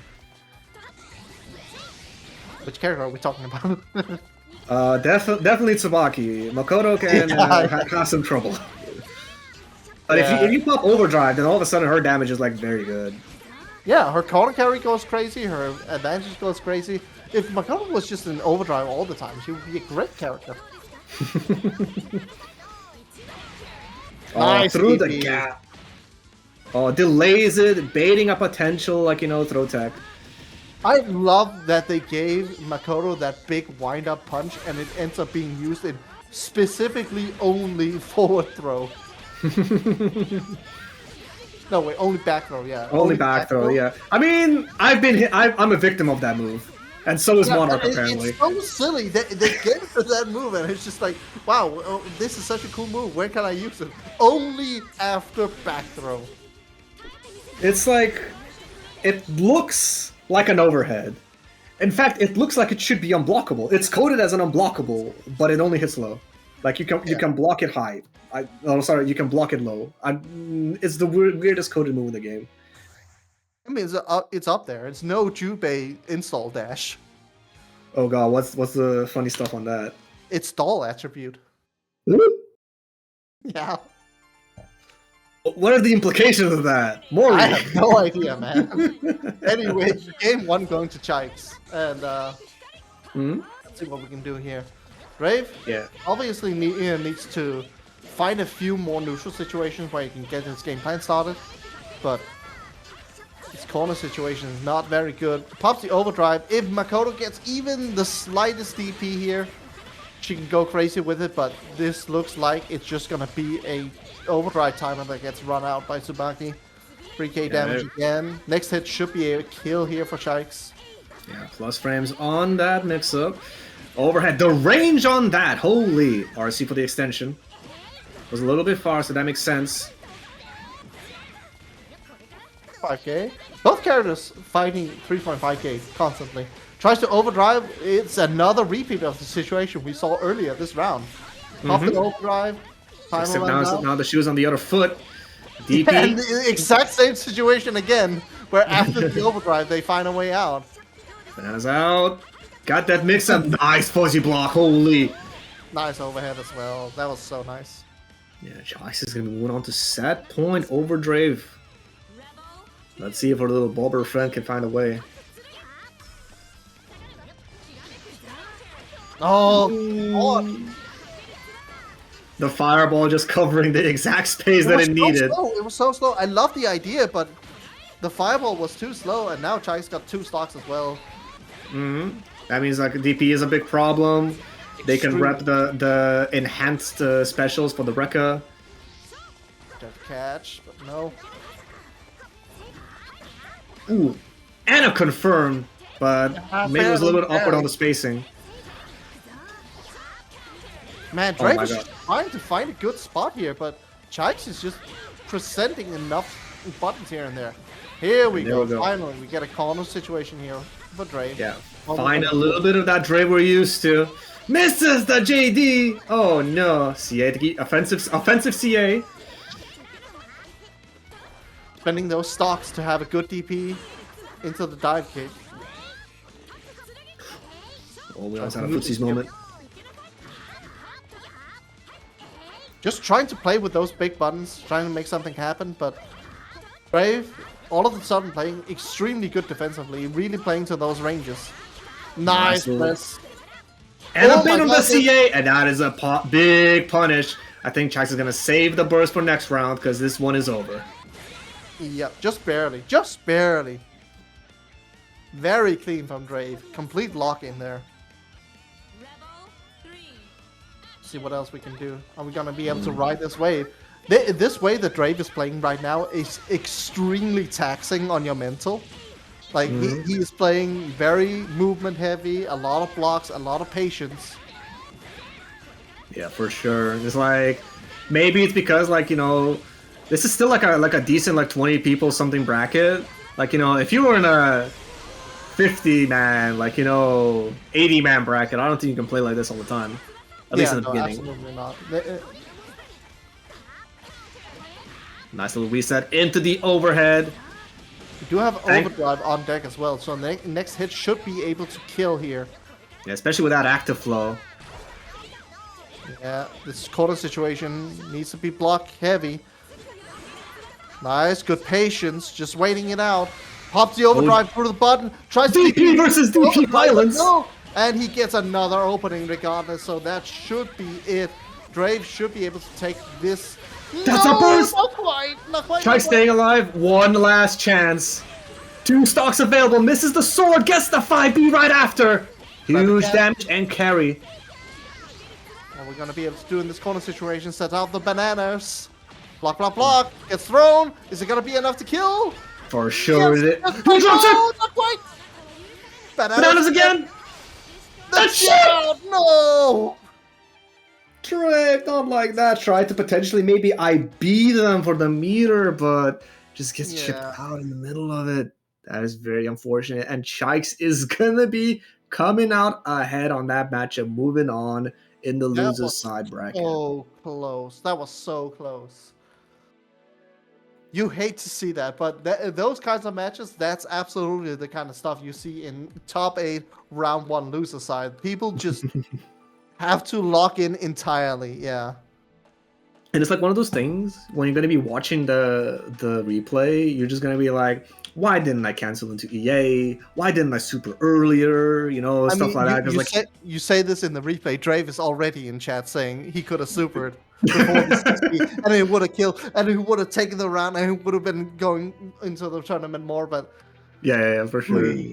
Hoo-yo. But we're gonna be moving on to the rest of our loser side matches. Yes, so sir. We got Aino up against Mako next. Mako, we really see him play just now. They managed to get a quick little break, catch a little bit of breath, but now you're facing Izanami as a slow character. Yeah. This is rough. He's already in chat saying, I'm about to get loaded. And yeah, I agree with you. This matchup is rough for Kagura.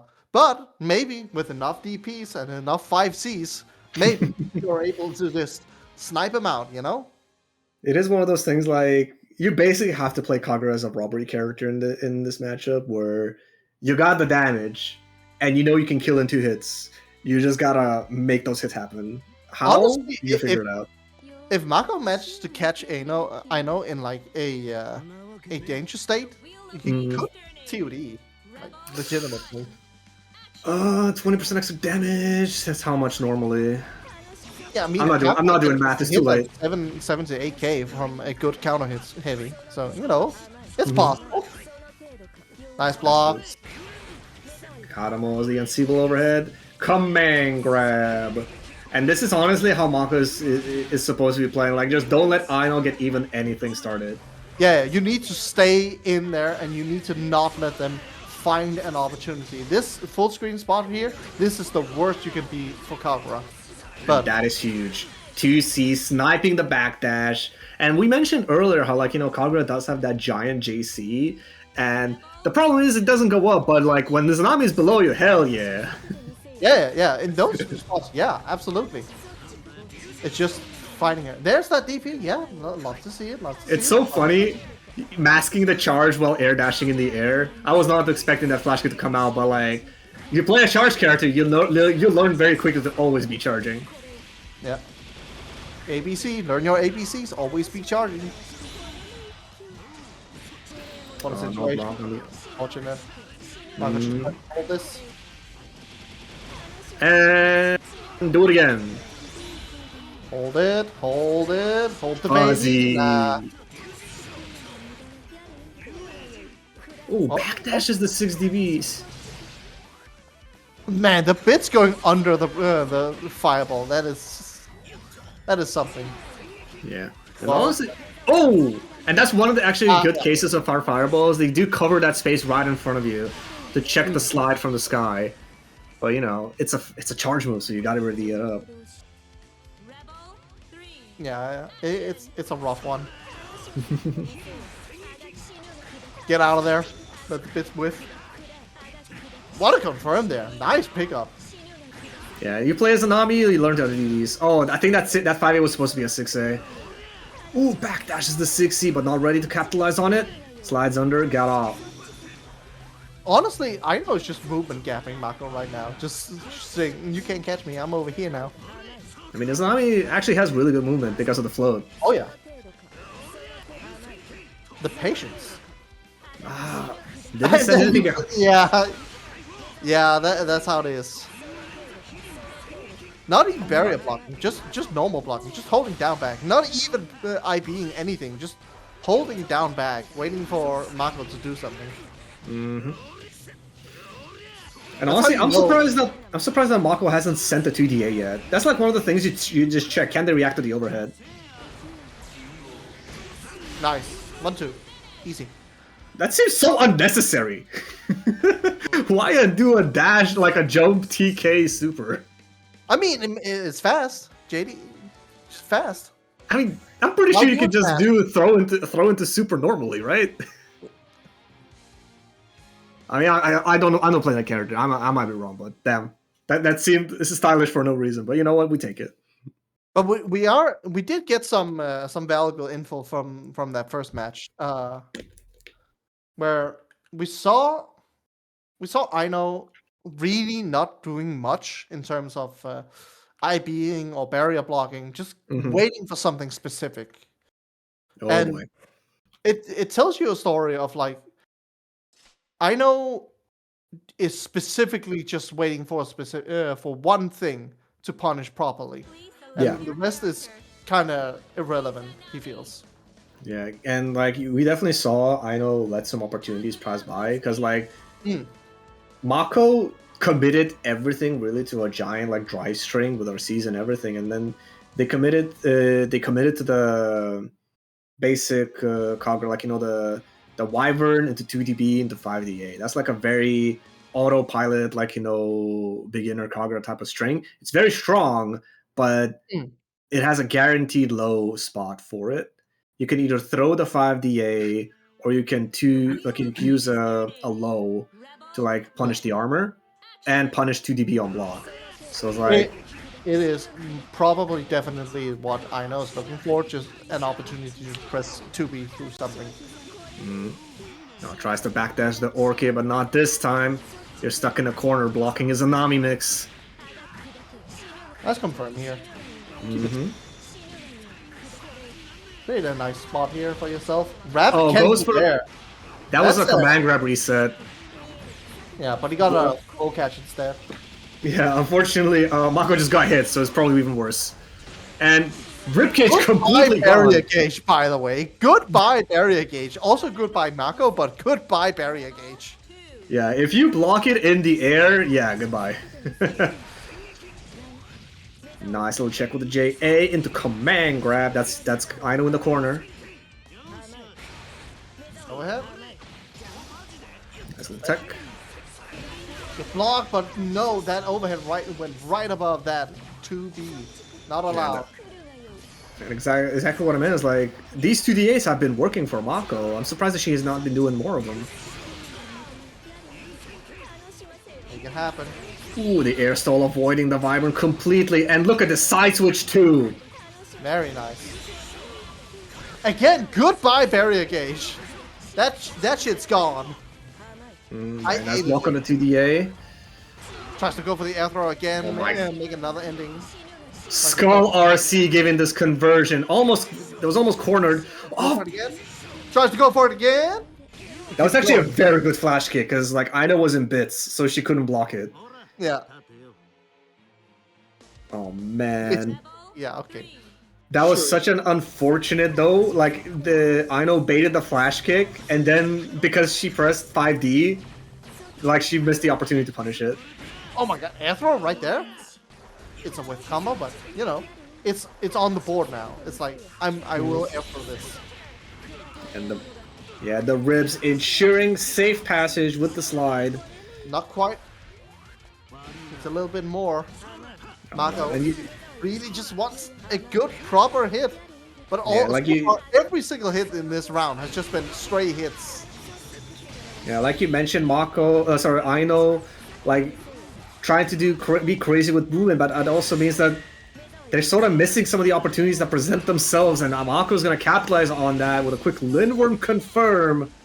and that's gonna be Mako taking out Aino and staying alive in loser's side. Yeah, it is how it is. But man, I think Mako was not very confident in the match to begin with, but turns out that if you just flash kick every opportunity and they hit, game's kind of free, man. Yeah, and if they struggle with blocking 2DA on an overhead with insane range, and reward happens to be in the 4K range, like I think you're big chilling. Like it's like one of those things. If you run into somebody you don't know in bracket, like yes, good players will see it and punish it properly, but like you check it. Like, can they do it? Yes, no, okay. Yeah, very well played. Very well played. So saw the opportunities, capitalized on them, and managed to ride that into a victory. I'm gonna grab something to drink real quick. Yeah, it sounds like you need it. We're gonna wait for Karzi and Chais to pull up to the lobby, and while we wait for them, that's gonna give you an opportunity to shout out the Matcherino, exclamation point Matcherino. If you guys hit that up, you're gonna see that we still have 30 codes available. And all you can do is just you click the claim code, you press the login with Twitch, and just like that, 25 cents get contributed into the pot. That's literally free money. I don't know why we don't do this, but I'm just gonna keep harping on it until I see more people do it. 30 more codes, that's all I'm asking for. And of course, it's not just the Matcherino. We of course also got Kaiten books, exclamation point Kaiten to one of our sponsors, helping out the World Serpent Championship since day one. If you guys are interested in any manga or anime, make sure to give Kaiten books a quick shot, exclamation point Kaiten books in the chat, and you'll get yourself a link for it. Very, very nice. But yeah, those Matcherino codes, guys, you've been slacking. Not acceptable. Not acceptable. Need to get on score? that. It was 2-0. Yeah, 2-0. All right, Nazi versus Shike. Okay. In this one, bananas is gonna be the big one, I think. Tsubaki's best usage of meter in this matchup is legitimately send out the bananas just to lock down Rachel for a second, and maybe you can use that. Other than that, good luck. You're pressuring Rachel, but Jordan's there pulling up. You gotta change it up. This is so crazy. Of those matchups where you truly feel there's a gap between the mid tiers and the high tiers. Good lord, what is Tsubaki to do when this is happening? Yeah, she's a pretty short range character, so she has to basically force her way in. Using Overdrive to get some stocks, even if she is getting hit, that's fine. 50 meter will be available, so Jax can represent some options on Wake Up. There's a DP. And the enhanced die, but just Wake Up slide, get a combo, represent the chair on block. Karzi big, chillin'. Yeah, Karzi really just showing immediately why this matchup is so rough for Tsubaki. Nice, nice confirm there as well. Corner situation, we're gonna be putting blocks on. Nah, they just got you. As soon as Chags gets any opportunity to do anything, the chair comes out just to say, nah, stay put. Oh, he's dead. Oh, this is death. No, I don't think quite yet. Yes, you will have super, but... Oh, it could have been death. I legitimately, I think bottom really would have killed there. But either way, finally Chai's got an opportunity available. No even tech. Reset. Yeah, that is a huge call out on the no tech. Another 2.4k. Backdash throw. Oh my god, backdash. The best part is, like, you're worried about all these, like, Rachel specific wake ups, like, different options, and she just hits you with the most normal guy. Like, anybody can do backdash throw. Yeah. Okay. I think this is extremely understandable. This is one of those matchups where you start doubting your character choice, and we saw hovering Lambda a little bit, but deciding to stick with it. But yeah, I'm sure everybody has encountered one of those matchups where you kicking yourself for picking the character that you decided to main. Where it's just like, wow, this matchup is awful. Yeah. I don't like this. Sometimes you see people like they figure something out, like 20,000 hours on a character, they got something, but sometimes just like you just don't got tools. Yeah, sometimes there's just a difference. Like Sometimes yes, you have- can gap, but you're gonna run into somebody who's just as good as you at some point. Yeah, absolutely. There's a lot of characters that have like that one specific curse matchup that you just don't get to. Mm-hmm. And that is And again why so many people have secondaries. Nice I'm cross up there. Yeah, good IBs by Carsey, but that was not going to be enough as he gets opened up by the Sword Wrecker.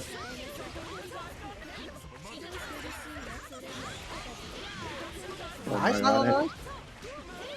It seems like that breather was all that Chikes needed. Quick little break Yeah. to the character selected, and now it's playing completely different. Yeah, it's the color change. It's the change. Hey, it'd be like that. Some people do that. Yeah, nice DP there. I thought I saw a chair there, but it's just Rachel's blocking animation that looks like it. Yeah. Oh my god. Why is George better than Fireball? Why is that? Because he's him. George has more health. Training lows there. Air unblockable. Make something happen? No. Oh my god. He actually managed to get a DP without getting hit by the 2C. Nice. Oh no! Oh my god, that's cursed! Also check with the 5B. Finally, Banana's out. But voice is I completely... I thought they were gonna lock her down, and the end result is that, but man. Movement. I mean, it still was basically spending 50 meter for Carsey to corner himself. Maybe not the worst thing in the world. Character Is that select? character select by Carsey now? Surely not. Surely not. Like, the character works. It was just... You got hit early on in both rounds, so it felt rougher, but... Ain't no Surely way. not! Carsey gonna lock in the platinum? Definitely hovering. Yeah, I mean, I feel like okay, it's gonna be the platinum. All right. I wonder why though. Maybe it's just the familiarity. It does seem like they have more games on platinum, but maybe just once. Because Rachel wins the damage race too. I think if you get the corner rounds. Yeah, I think so too. I'm not sold on this pick, but we might eat our words here. But I mean, maybe Carsey just wants a DP, or something to answer the fireball. yeah, either way, let's see what we can do here. So far, not a lot. That mommy circular was brave. Yeah, bubbles out, but just loses to other projectiles. Yeah, I'm not sold on this character pick so far. I think Shikes is Go licking their reload lips. it. It's like, yeah, go off, Rachel. That's a little purple tech throw. No push-ups today. Mommy circular trying to make something happen again. Gets caught low, and that should be a hop, skip, and a jump to a kill here. I love it when people they spend RC to simplify the combo even further down, just to make it faster and shorter. Yeah. It shows good awareness of the combo theory. Yeah. You do want shorter combos in those rounds specifically because longer combos give more overdrive. So Yes. there is. It's also why sometimes quick confirm into super is worse because some supers just give a lot of burst. Oh yeah. But man, Shike is just running with it, just completely dumpstering Xkazi right now. Tries to make something happen with this overdrive, but been barely able to fight a single hit here, and Banana's coming in. All right, super bad is now available. Is he gonna rep it instantly? But But- no, that is not the answer. Xkazi tried to answer back with the platinum, but not correct. Yeah, I think it was probably one of those self-doubt type of things. Like, hey, the stuff that he's making me do with Rachel doesn't feel good. I don't feel confident in being able to ride it out. They just took a game. They seem hot. Let me try something else. Sometimes you take that gamble and just sometimes it works and sometimes it doesn't. And this time unfortunately Carsey is going to be going out on the platinum pick, not working out on their end. and Chikes is going to be moving on to face off against Mako in losers semis. But I think that now we're going to be moving on to our winner's side to give these players a little bit of a break.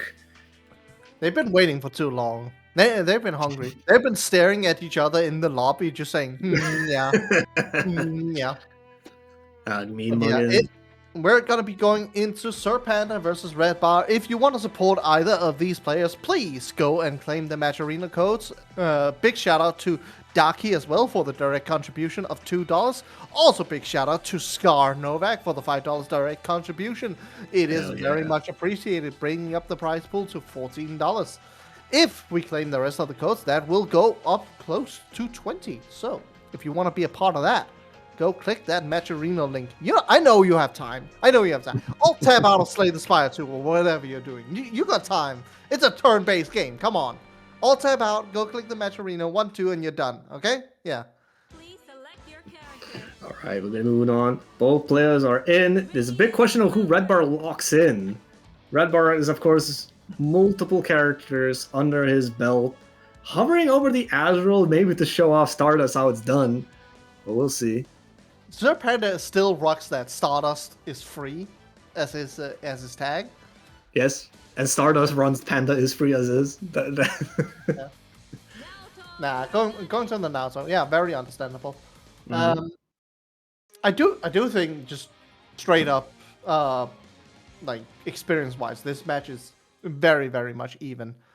Do note, this is winner's final. This does mean that this is a first to 3. No longer a first to 2. We will be going back to first to 2 once we go into the loser semifinals between Mako and Chikes afterwards. But this one, that's first to 3. Yeah, both players are going to have a little bit more time to adjust, to experiment, and see what things work and what don't. Oh, a little bit of a lag spike? A little bit. It sounds like we're back. Cause both, actually, I don't know. Is Red Bar in the UK? I think he is. Yeah, I think so. But we're rocking it. We're rocking it. I think you both know the reputation of UK to UK connections. But man, we usually have decent ones, alright? What a clash cancel on the clash! I don't even know. I need to see that replay. Yeah, like being ready to clash cancel with the 2C as well, because it doesn't matter which direction you're pointing at. Dude, I saw DP, I saw a 5B, I saw a crush trigger. I don't even know what the rest I saw. There was too much there. Nice blocks. RC for the safety, got the side switch, bait on the Venom, misses the dash. That's unfortunate. Yeah, that was going to be a huge starter for Red Bar, but nice little anti-air 2C. Panda tried to snipe an air-to-air. Not going to be able to kill though, but honestly the situation is bad enough as is. Nice little throw. Panda once again jumping his way out. I'm trying to make something happen there, but no. Little too low health. Just a little bit of a Gatling 5C, 6B. Probably was an RC behind that as well for a air string after. Alright. Here, what are we gonna do, Red Bar? So far you've been presenting that DP every single time. Burst coming out, claim some space. Vibe is very low, so solo Relius for a little bit, but that moment is not gonna last long. I actually didn't like that burst out of Red Bar because Serpent's wife gauge was basically empty at that point.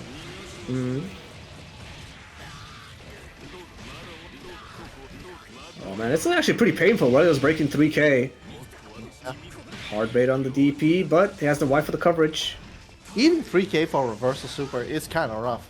Push the wife, make it happen. Yeah, that's a nice snipe. Perfect. 40-second perfect out of Serpent. That's very impressive. It's very difficult to get perfects that long, goddamn. Oh, he didn't let it rip! And Panda actually managed to capitalize with that JA, baits the DP. Oh, huge damage. Here we go. What are we seeing? We're seeing not if you drop it, though. I think he missed the 226C. Something like nice that. little fuzzy block on the jump. Oh, you tried to do that? That's brave. Is the wife gonna be able to do anything here? Not quite. Looking for it off. Yeah, nice one. Yeah, wife enables spin 6D. Huge benefit for Relius. This is gonna be an Astral. Astral? Astral? Yes, Astral? sir. Yes, sir. This character's stupid, man. Why the hell is he in a blindfold?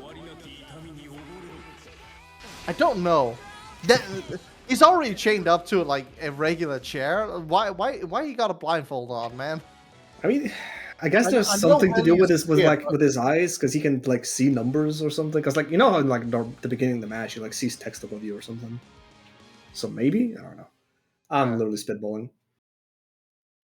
There must be something in the lore for it. Yeah, Gojo reference. Yeah, totally. For sure, of course. That's Yeah. the entire reason why Red Bar has a Gojo palette.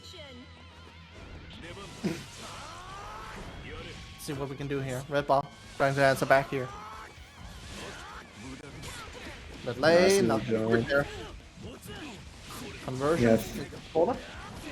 We're gonna see a reset. No, just straight down with the DP. Tries to catch the roll, but not quite.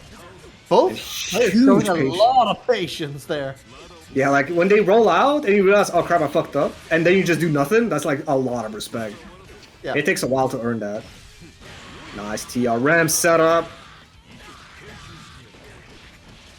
Panda looking pretty, cashing in this active flow damage.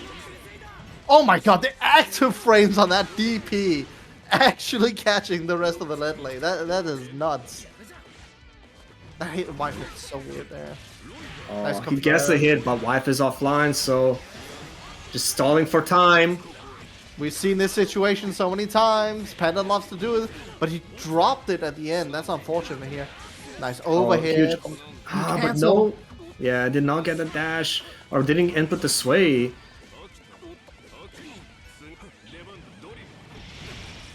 Dash is drill. Oh, the delay as Panda takes another round over Red Bar. I like that he held a barrier as well, so in case of Red Bar doing a hero burst, would have gotten baited. But... honestly, it feels like Serpent is just accidentally baiting burst like half the time. Relius is such a safe character. At points, for sure. Like it's one of those things about puppet characters. Like they can attack safely. It's like one of the, like anytime you're looking at a fighting game and you see somebody like that, it's like wait, I can attack like without committing an animation of my own. You know that character is strong. Yeah. Nice, big counter hit on the JC. This is going to be a decent chunk of damage. Might be enough with a crush trigger at the end, but it's probably not going to be necessary, no. Damn. This 2 Panda takes games up this- for Sir Panda. Needs one more, though. Yeah. The first of 3 format giving Red Bar another chance. Now the question is whether he's going to be able to capitalize on it. As this is looking pretty rough. Panda is looking very, very warmed up. Yeah. Yeah, he definitely didn't spend that like half an hour-ish just like waiting. He definitely went into like lab and just kept running.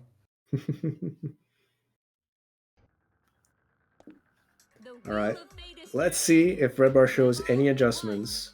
Yeah. We also How didn't does it see work? Red Bar switch his characters. We know he has other characters in his pocket, but still feeling confident with it. Oh, that's gonna hurt. Yeah. A very understandable burst.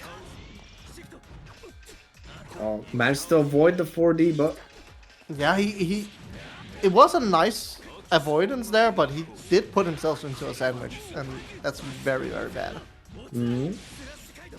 Corner situation. What are we gonna see out of Red Bar? Gonna try to catch the roll this time? Yes, he did, but Sir Panda answering back with an uprise.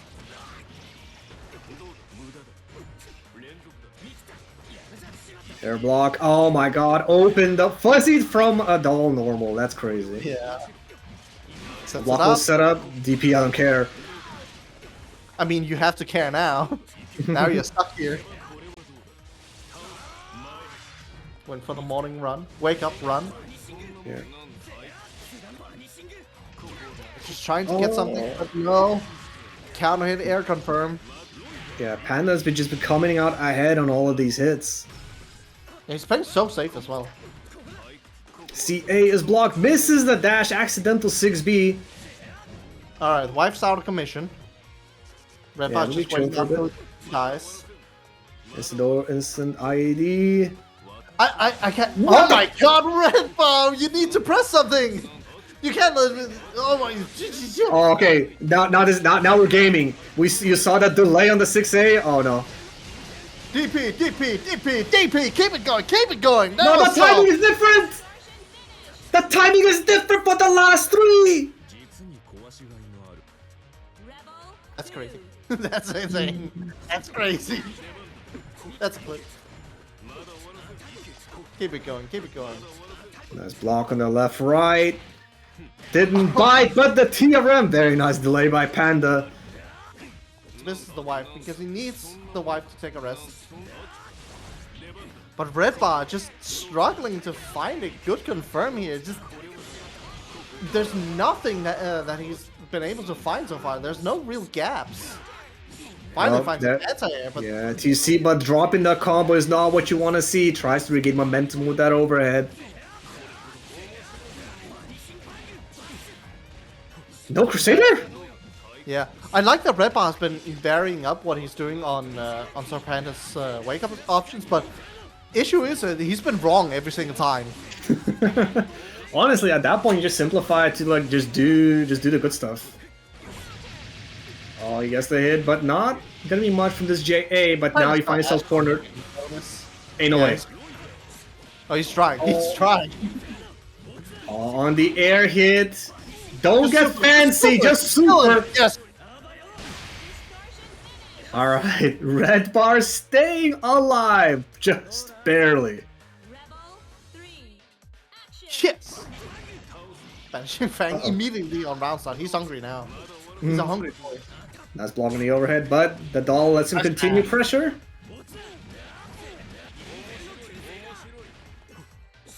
Tries to catch it, but no. Look at these IPs by Panda, safely disengaging. Nice punish on Slash Cade. Nice catch. Call a situation. You're fighting for your life here. Nice little DP. It's gonna be another 3,000 damage here. Yeah, you gotta burst that. Yeah, trying to anti-air safely with that wife. Yeah, just trying to drain as much gate as he can. Red Bar being pretty successful at it. CA's Panda back into the corner, keep him jailed. Yeah, but you're giving Panda so much time to get the wife back. You need to be on him immediately. Like Naoto's usually character with such sticky pressure, it's actually surprising to see him struggle to open Panda up so much. Alright, here we go again. We're going back Oh, again. air hits. Yeah, he realized he was getting DPs in the air. Good adjustment, but I think that might be curtains for Yeah. Red Bar. As Panda secures himself a spot at the grand finals table. And Red Bar is going to be going down to loser's side. We're going to be facing off in loser's finals against the winner of our next Very round. strong showing. Very strong showing. I could feel Red Bar's frustration in that match, where Mhm. at a certain point, I think it was in the middle of that game too, where something just clicked for Red Bar and Panda entered just absolute control of the entire match, where it was like Red Bar ran out of options. Like the moment Panda walked up, pressed taunt, and immediately took the throw attempt, that was curtains. That was just Like throws being cancelable after a certain point. Like you would think, oh, it was a guaranteed guaranteed throw, but it was a little bit slow on the uptick. Red Bar gave Panda the opportunity to check out. I think he may have been able to 2-8 that or something. But it's like, how often do people taunt in your face? Nobody knows what to do. That was, when someone aura forms on you like that, you're cooked. It's over, man. It's over. Mhm. And it's actually it was very rare to see people do stuff like, they would dash up, do nothing, and then do a 2-8, messing with people's fuzzy timings. It's beautiful to see. Let's see if we get back to it. We got Chikes up against Mako next to see which one of them faces off against Red Bar. Yeah. All right. What? We've been seeing Chike adapt to his opponents very, very well. Same with Mako, but I feel like this is going to be a rough one. Both players have shown an absolute love for DPs, but I think Chike is just playing a little bit more solid today. So I feel like Chike is gonna take this first to two more convincingly. We will see. And a good thing to mention that, yeah, it is in fact first to 2 once again. So, back to quite a volatile format. And I honestly, I'm putting my money on Mako, mostly because she didn't think she was going to do that well into Aino, but then, like, you know, doing quite well in that match might bring some of that confidence in, you know? Yeah, that could absolutely help. One big thing about this matchup as well is that in this matchup, Tsubaki actually gets time to just charge drive. Like, if you can make Kagura approach you, it's so much better than the other way around, because Kagura is a defensive powerhouse. But with him approaching you, he's a little bit limited. Nice DP. That was a very fast one as well. I'm surprised the body invul didn't kick in.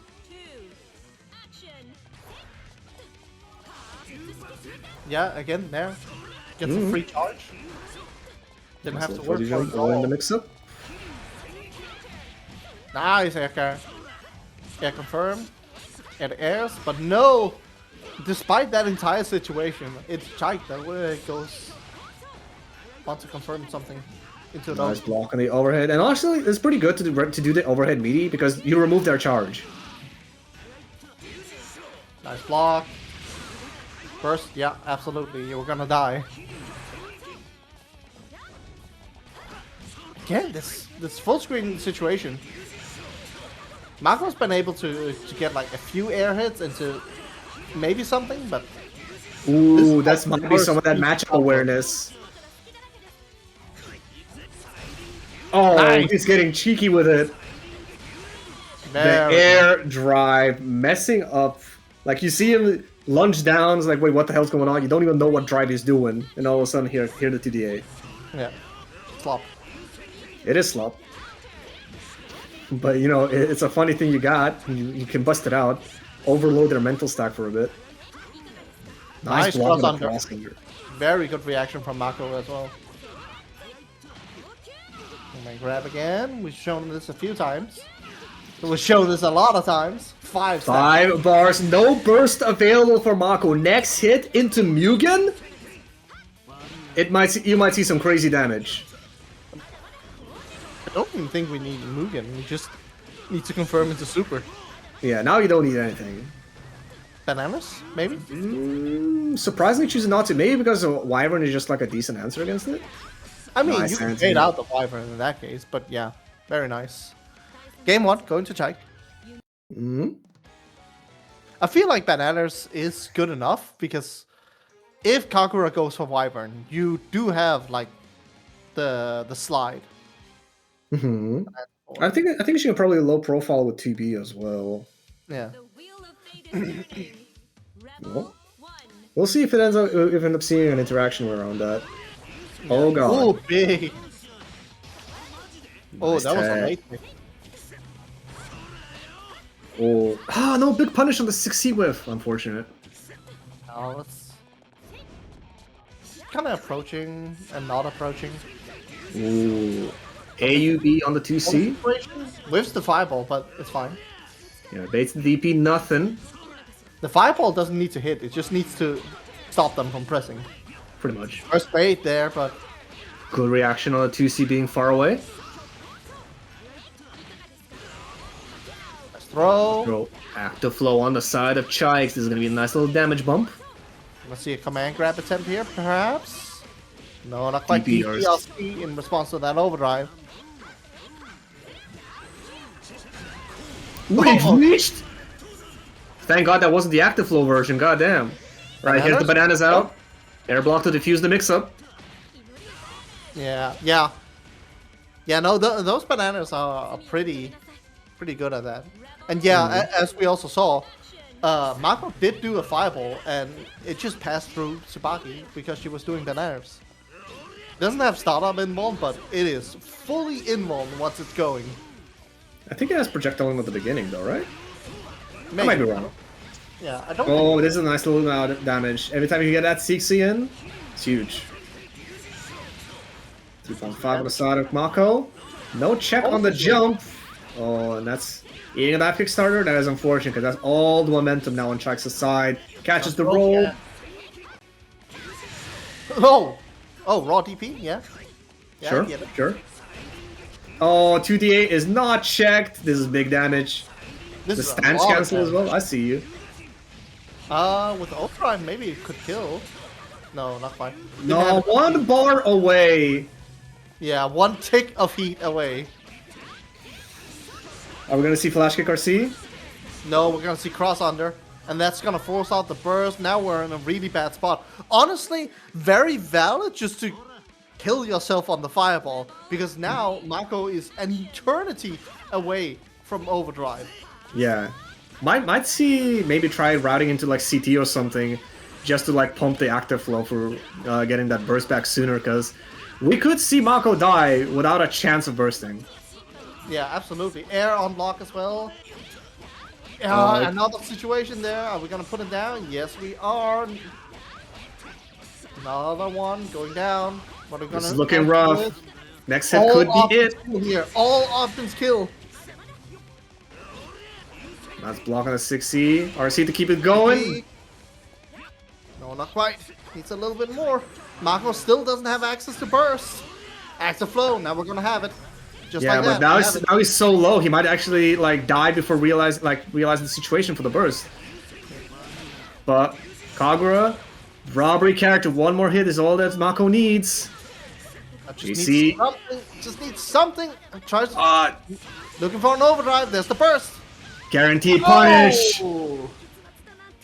Yeah, counter hit on those C buttons. If you pop overdrive right behind them, that is burst safe. Very good recognition by Mako, tying up the game count.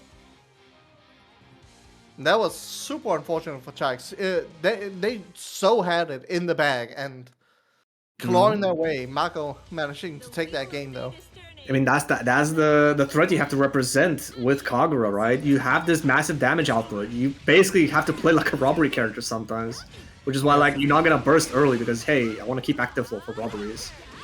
I don't think the mental is going very well here for Chai.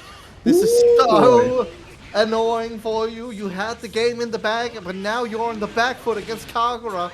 You've already spent your burst. You're taking 5,000 damage just like that. Command grab. Never mind. Get out. Nice IBs. Not enough. One to kill. more Situation's touch. Not good. Set point for Mako. Yeah, Chikes tried to be cheeky with that quick get up, cycling the defensive options, but Mako just one step ahead of it. We need to go back to that initial playstyle that we had in the first few games where we're just playing kind of patient, but so far our defense has been lacking and we're getting clobbered by the big C buttons. Alright. Ooh, Daki once again working out, but pressed into the flash kick. Mako not being punished for it that hard yet. And grab, this is like the fourth one we've seen in this match. Nice, goes through the DP, but no punish on it, and we eat another one. Yeah, probably was expecting a counter hit, which is why we saw that 6C come out. Oh, that's unfortunate. Not again! That's so unfortunate. That's so unfortunate. And just like that, Mako takes it over Chike. Damn. I know I wanted to be right, but not like this. Yeah, you were right. I felt very confident in my pick on that game one, but man, Like, yeah, when we were playing, like, the first game was playing, I was like, damn, Jax is kind of clean with it. But then, you know, induce enough chaos into the equation and, like, certain people just crumble. Like, you know, yeah. One misstep, and then they have the mental thing hanging over you. It's like, you know, I should have already been in losers finals. I should already be playing Red Bar. What am I doing here? Blocking this Kagura 2DA, getting hit for 4K. Yeah, absolutely, completely unfortunate roll of the dice there for Shai. Absolutely should have had it, by all accounts, but just too much chaos. Mako with the divinity just said, I'd win. What is it called again? Like Mandate of Heaven? Yeah, absolutely. Mandate of Heaven just All right. takes over the game just like that. Anyway, we will have our losers final here. We're going back to first to three. First to three, all the way from here on out. Mako We do still have 20-ish codes left in the match arena, so please, if you got time, Yeah, click on that was a nice little bump last time, but we still got another 20. You know, Yeah. let your friends know. Free money out there. Yeah. You know what I used to do? I used to just take the match arena link and just post it Paste in it. random channels. Just like, Yeah, I do that sometimes. The wheel of fate is All right. turning. Red bar up against Mako. Let's go. We finally see Red bar with a pallet.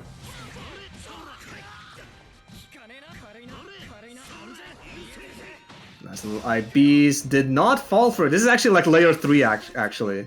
Because usually when you IB that, you go for a low. And like the Conquer player, what they can do is they can do the command grab. And if you press to check the armor, you actually get purple thrown. And it's a counter hit, so you cannot take it. that's crazy. But yeah, Red bar on the layer 3 knew not to bite for it.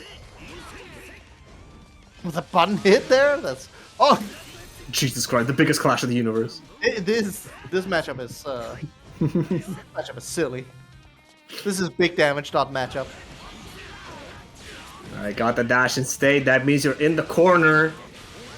He's cashing out? He's gonna build a meter. Not quite, but Mako is very close. You just need anything. An overhead, a cross trigger. It's like one of those things like you press a button, you see, oh, they're not barriering. Let me just try this. Yeah, it's a good reaction.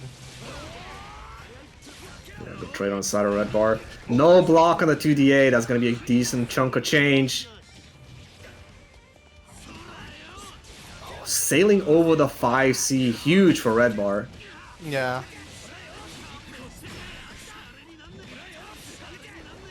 It's a dangerous spot here for Mako. You know, we did see this matchup with Dompi as well, but it really feels like Red Bar is more familiar in this matchup. Just like I mean, Red bar plays both characters, so surely. I mean, we can also just throw out all skill expression and mash DP on every single wake up. That's also an option, you know. I mean, it's on you as the defender to prevent that from happening. I guess. Like, every time you get hit by silly shit in bracket, is like, damn, I let it happen, I guess. Yeah.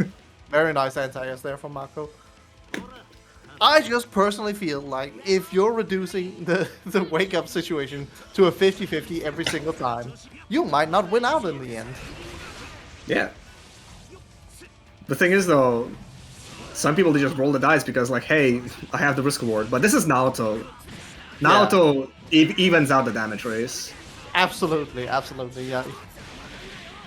Even a stray hit is easily, like, a lot of damage. Alright, the light deck, see what's going on. Kadamos, but not much damage behind it.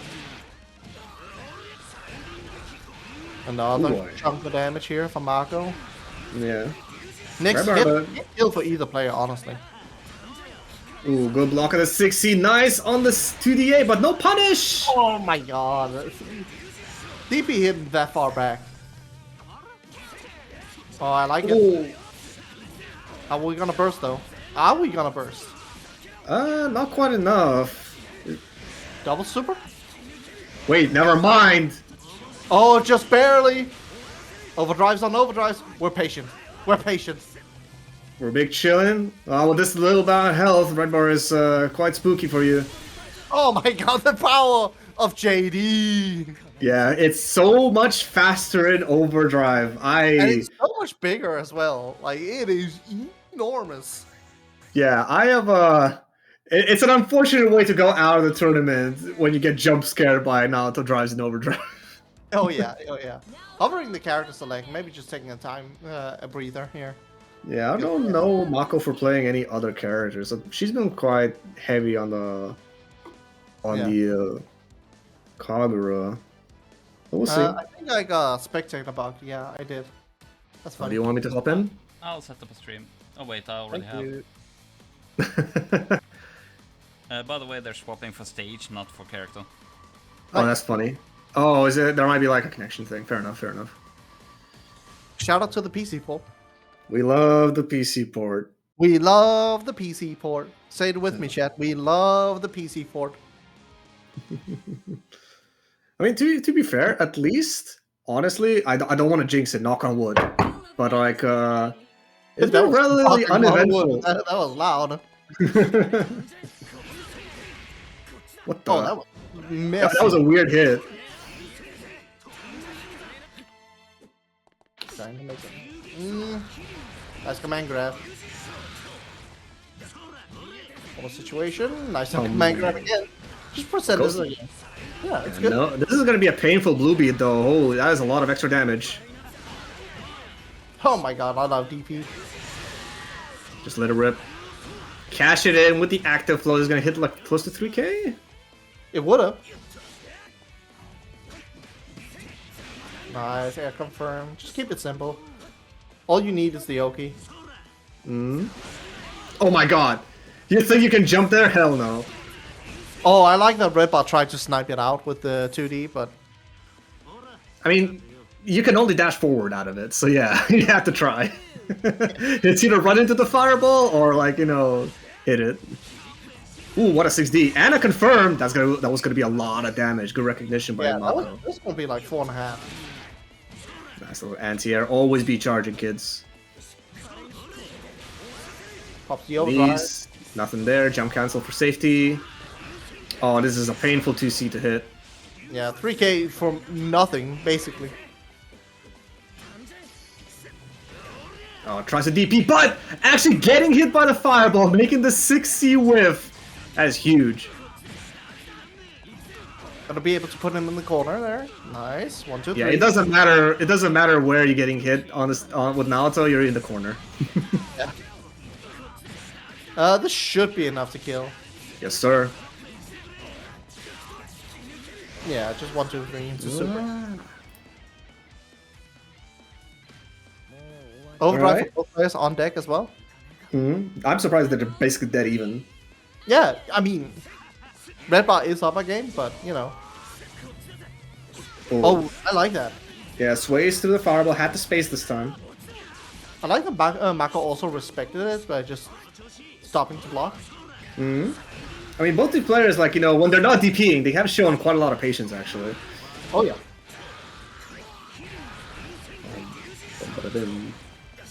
Like going for the damage in there. Since Red Bar has shown some variance in wake-up timing, just go for damage. Oh my god. Ah, no confirm, though. Yeah, I think he was expected to be able to dash further than that. With a sway? Maybe. Oh my Nice god. grab against overhead. That's a good trade. 50 meter for burst. I take that. Yeah, I would take that. Yeah, especially since you deny active flow for Kagura. That's huge.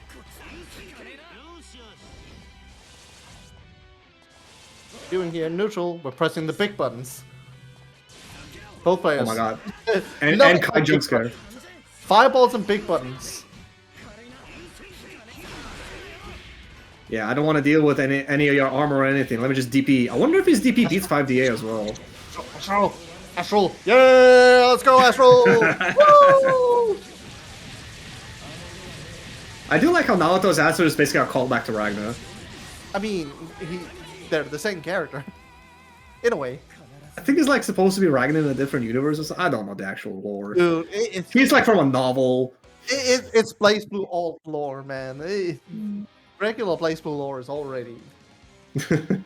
I was able to keep up with it somehow. I had too much time as a kid. Yeah, but do you know the Daemon and Baby lore?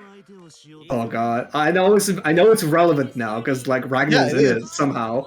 I wonder what else is in there. Isn't the master unit in it or something? I forget. Quite, but you know, that's stuff. Alright, sticky pressure coming out from Red Bar. Overdrive, I like it. You get time. Rare to say, but Naoto zoning. Hit here. Oh my god, Well, so much for Wyvern. Nothing hit screen. That's insane. Big meaty there, catching Red Bar. Cashed in the RC. Oh, this is a good return. If you miss it though, there's gonna be a double phantom pain for the side switch. What are we gonna do, Red Bar? You do have overdrive, and you do have 100 meter. The world's your oyster. What are you gonna do with it? Well, fucking we smash? You think so? Nah. I mean, we try. Oh my god. my god! Just go for it, man. I like it. I like the idea.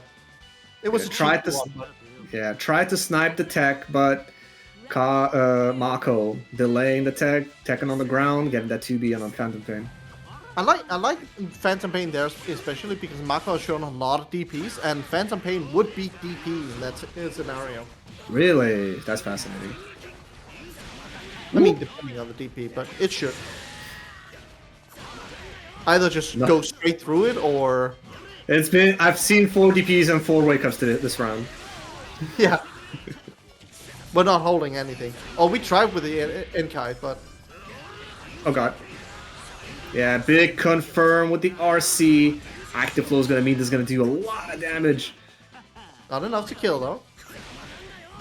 Through the gap. Gonna overdrive? No, not quite. Just gonna hold it. Super.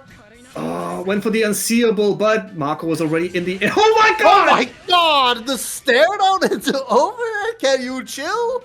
Bro, I was talking! Red Bar, come on! Man. Just lock eyes and say, I'm gonna punch you in the head. Oh. That's fair. JC into the stance. IBs. And this time the throw will catch. Finish up. Yeah, that was that counter hit, preventing the check on the 5DA. Is this Red Bar on set point? Oh no! This is a big starter. Good recognition by Red Bar. Avoided most of the damage. Reset into overhead. Sends it. Safe. Nice. Yeah, left rights don't exist on Kagura. No, it's not a kill, but it's close enough.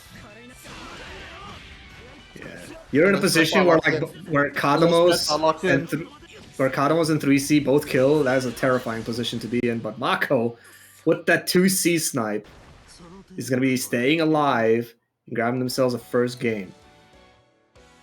On the board, finally. Mm-hmm. But can she keep the momentum running? That's the question. I mean, have lost a little bit of momentum here, and yeah, it's a rough one. What can we do with it? Cosmos, is that a punish? Looks like it. Yeah,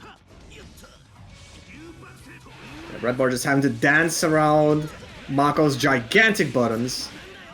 It's a decent confirm here from the anti-air. 3.1. I mean, I'll take a 3K on an anti-air. That's crazy. Yeah, I'd take that. Then good deal. Nice block on the overhead. Ooh. Nice. Yeah, that JC hits so high. We get no Oki. We only get DP'd. We're from the media as well from Mako. We get no Oki. We only get DP'd.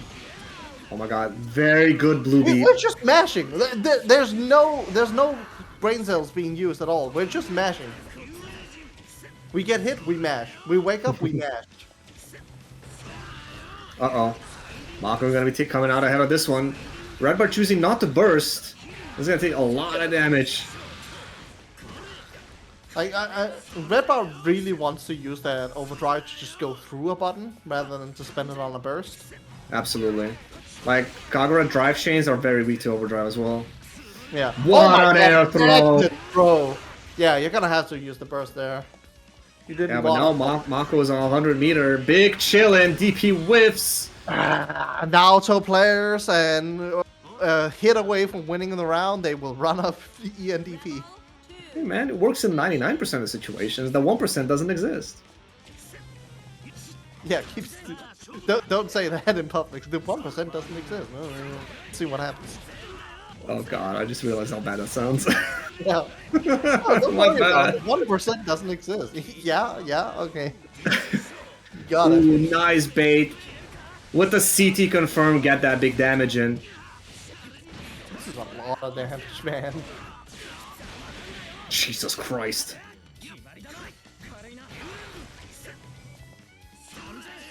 Gonna do here. Nice cancel. Into the low. Active flow. And the bait. Yeah, very, very nice. And honestly, I'm surprised Mako bursted there, because, like, yeah, there was such a huge life deficit, and yeah, you're playing Kagura, you can win in 2 hits, but, like, not having access to overdrive is gonna hurt a lot. Yeah, the overdrive also, the burst also threw away your active flow, so it's even doubly bad there. But I get it. I get the feeling, like, you had them dead to rights, basically. But now, you're kind of dead to rights, because the next hit is gonna kill you, and it doesn't matter what kind. It could be a light, it could be an overhit, it could be a crush trigger, but you will be dead here. With a perfect, Red Bar is able to manage to get into Grand Finals and get his run back against Serpent. Very, very well played. I'm so glad we got to see Red Bar in action.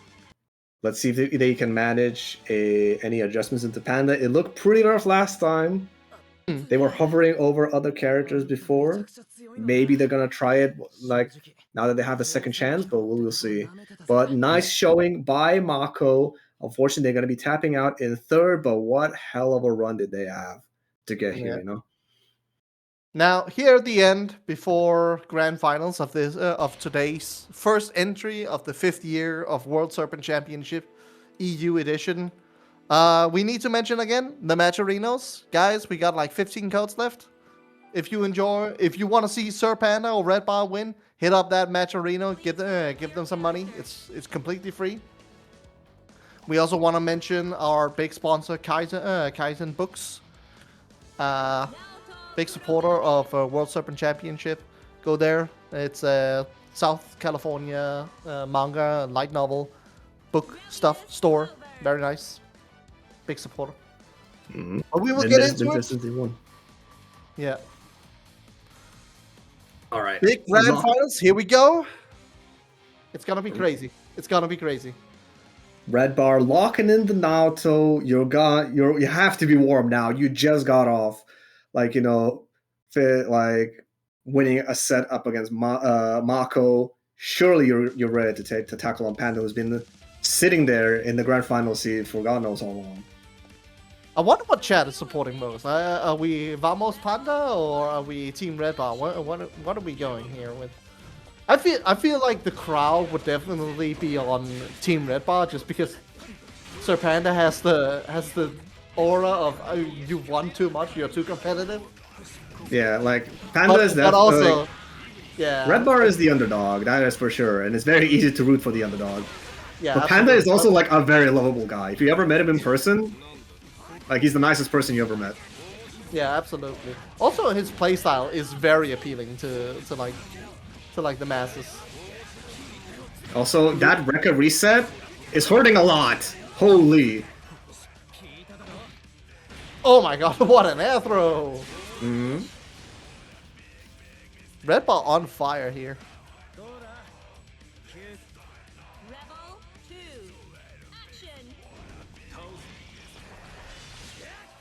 Okay. Oh, okay, no. I actually managed to block it in time. Good blocks here. Staying out of the range. Yeah, Life very good patience by Red Bar, avoiding all the potential traps by Panda. Let's confirm off the lights. Tries to go for a throw reset, but not quite. And now the wife is back. Keep going. Yeah, Nice just trying to keep blocks, everything tight. Quite.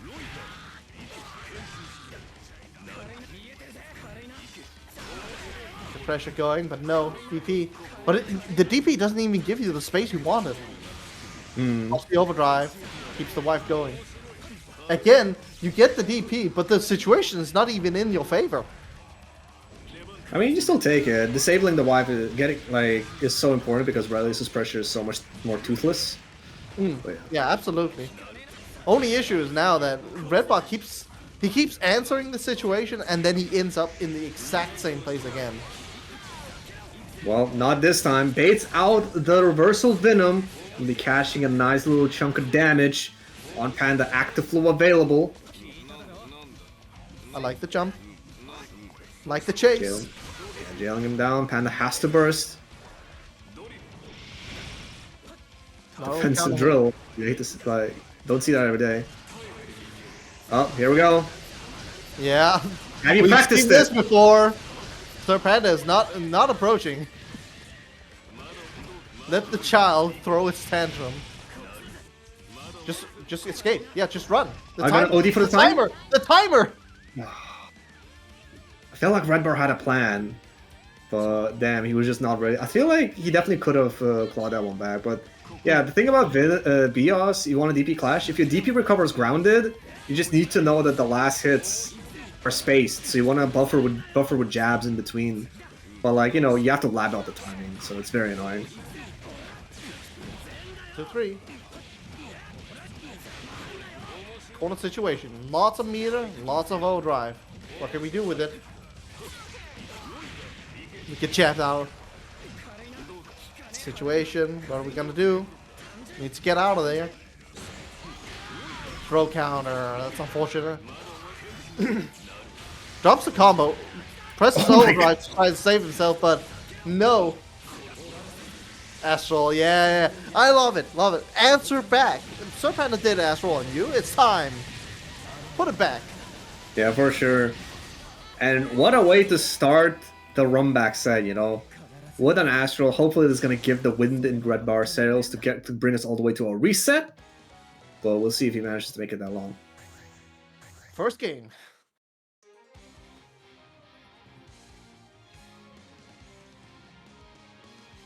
What can we do? Let's see. The wheel of fate is turning. Rebel 1. Action. Aggressive approach from Panda. Yeah, usually he kind of backs off in the start just to like see if he can't get a really good anti-air. But going aggressive right now has been a very good thing for him. Nice. Yeah, the overhead setup lands. No need to work for being unblockable yet. Life is about to die, so you had to dismiss. That was Red Bar's opportunity. But presses the wrong type of drive. That a 60 there would have been insane, but those drives require hard reads. What are we gonna do here? Oh god. Beat him up. That was actually very smart, because what you do with most characters, you can actually backdash on the Super Flash, get hit by the Bios and tech out. But you know, Panda, he knows about this, so he's obviously usually is ready to chase. But that was such a weird spot because it was a sandwich. Overdrive wife overhead was so fast there. I was not ready. Yeah, I got it. I got it so hard. I beat I the second also hit. lost round there. I'm surprised that Red Bar still hasn't repped the DP in between the 3 hits of the of 214C from the wife. Because you do create a 1-frame gap in there. He has not like he is IBing it consistently, but he's not showing it. Yeah. I think he might respect Panda too much and know if he showed it once, Panda is just gonna slightly adapt his game plan and bait it. Maybe it's saving it. Put yourself in the corner trying to make a sway play there. Not gonna work though. Yeah, Corner now you're in a situation. very bad spot. Oh no, he might go for a true unblockable setup. Yeah, He resets.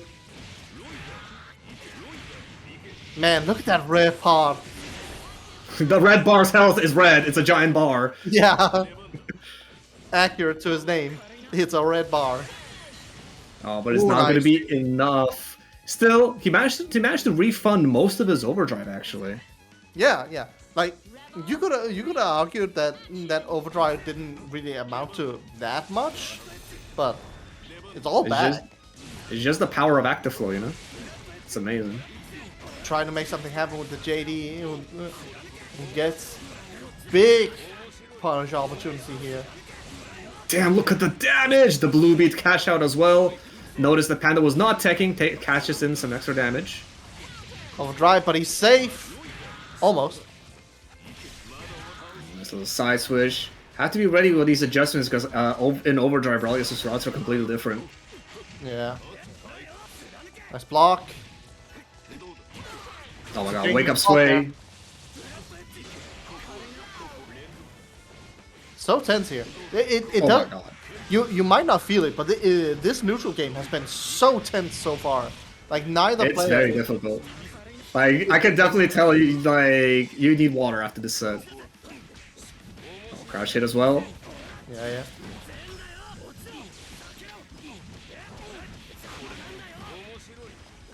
Kind of okay are we getting? And again, like we mentioned before, like, you know, take the There it blue is. beat, check out the corner. Yeah, I get that. Damn. Was that a teabag? Was that a teabag? I feel like that was a teabag.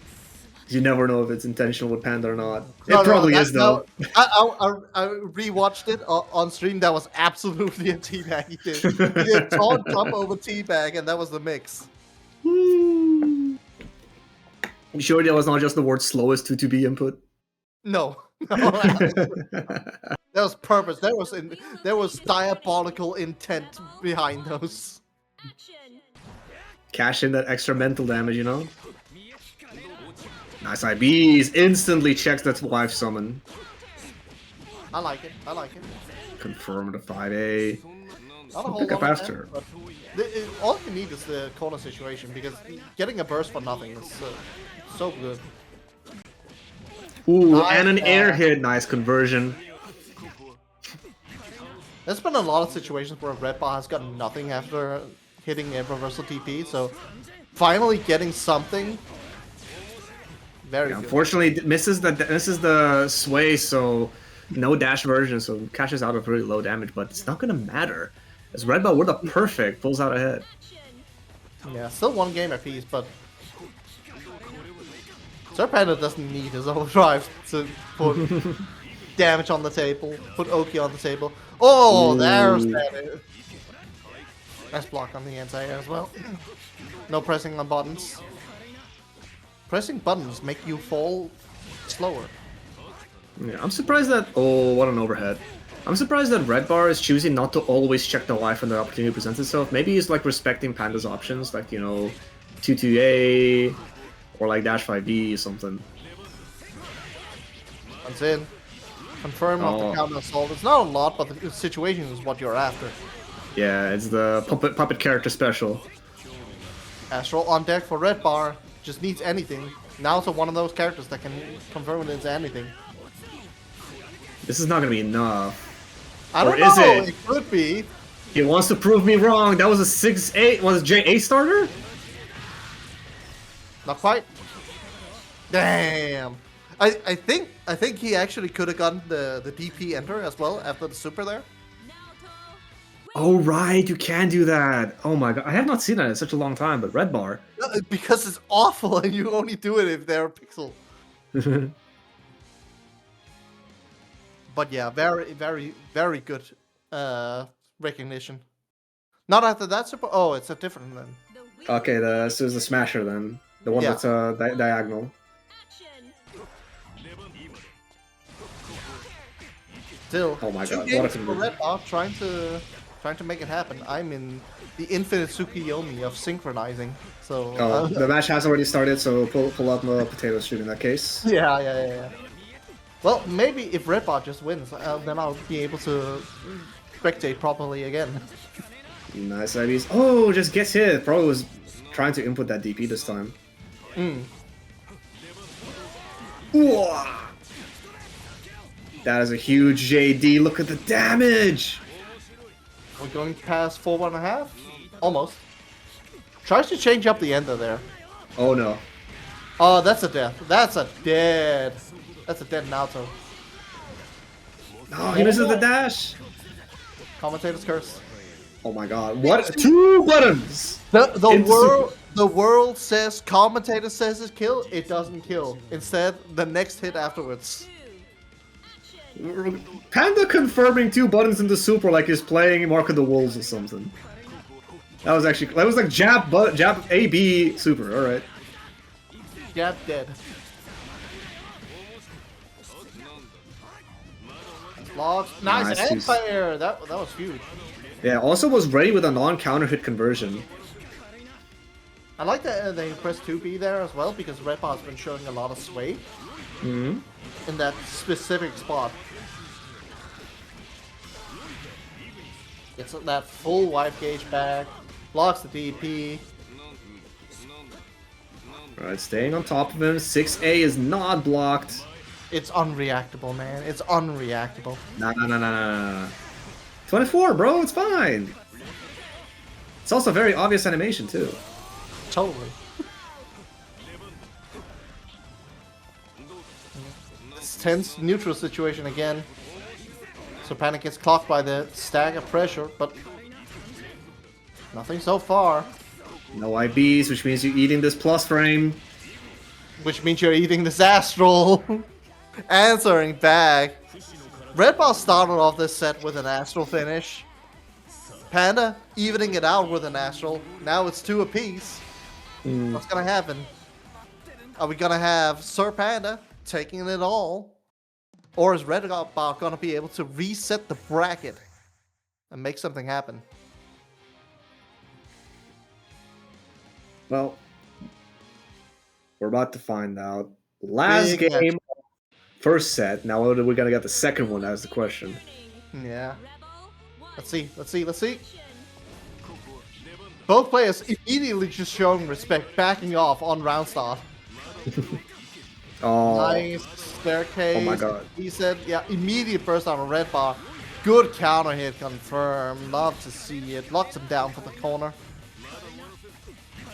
big patience. Expecting these DPs. Nice Let's go check on on the the life. wide. Yeah, Panda just burning burst, trying to spend as much time with red bar lockdown. Just backdash, but no. All right. 2-3. Corner side. Now with a lot of meter, you could see an overhead. Overhead rapid cancel. Throw. Yeah, 6D. Oh my god, sways through the Rekka. Red Bar absolutely felt like he hit something there, but it was the wife. Yeah. Check that purple throw. Let's check on the wife again. Blocking gets a CA. No bites. Oh my god, the air stall actually preventing that anti-air. And they're gonna be cashing in. That would have been a kill too. Dios míos. Oh my god. Just pushing it into you. Oh, that one hurts to see. Red Bar tried to do something to avoid it, maybe backdash, maybe jump, but yeah, Panda accelerating the wife a little bit by pushing her towards him. Red Bar just running up into his face on round start is wild behavior.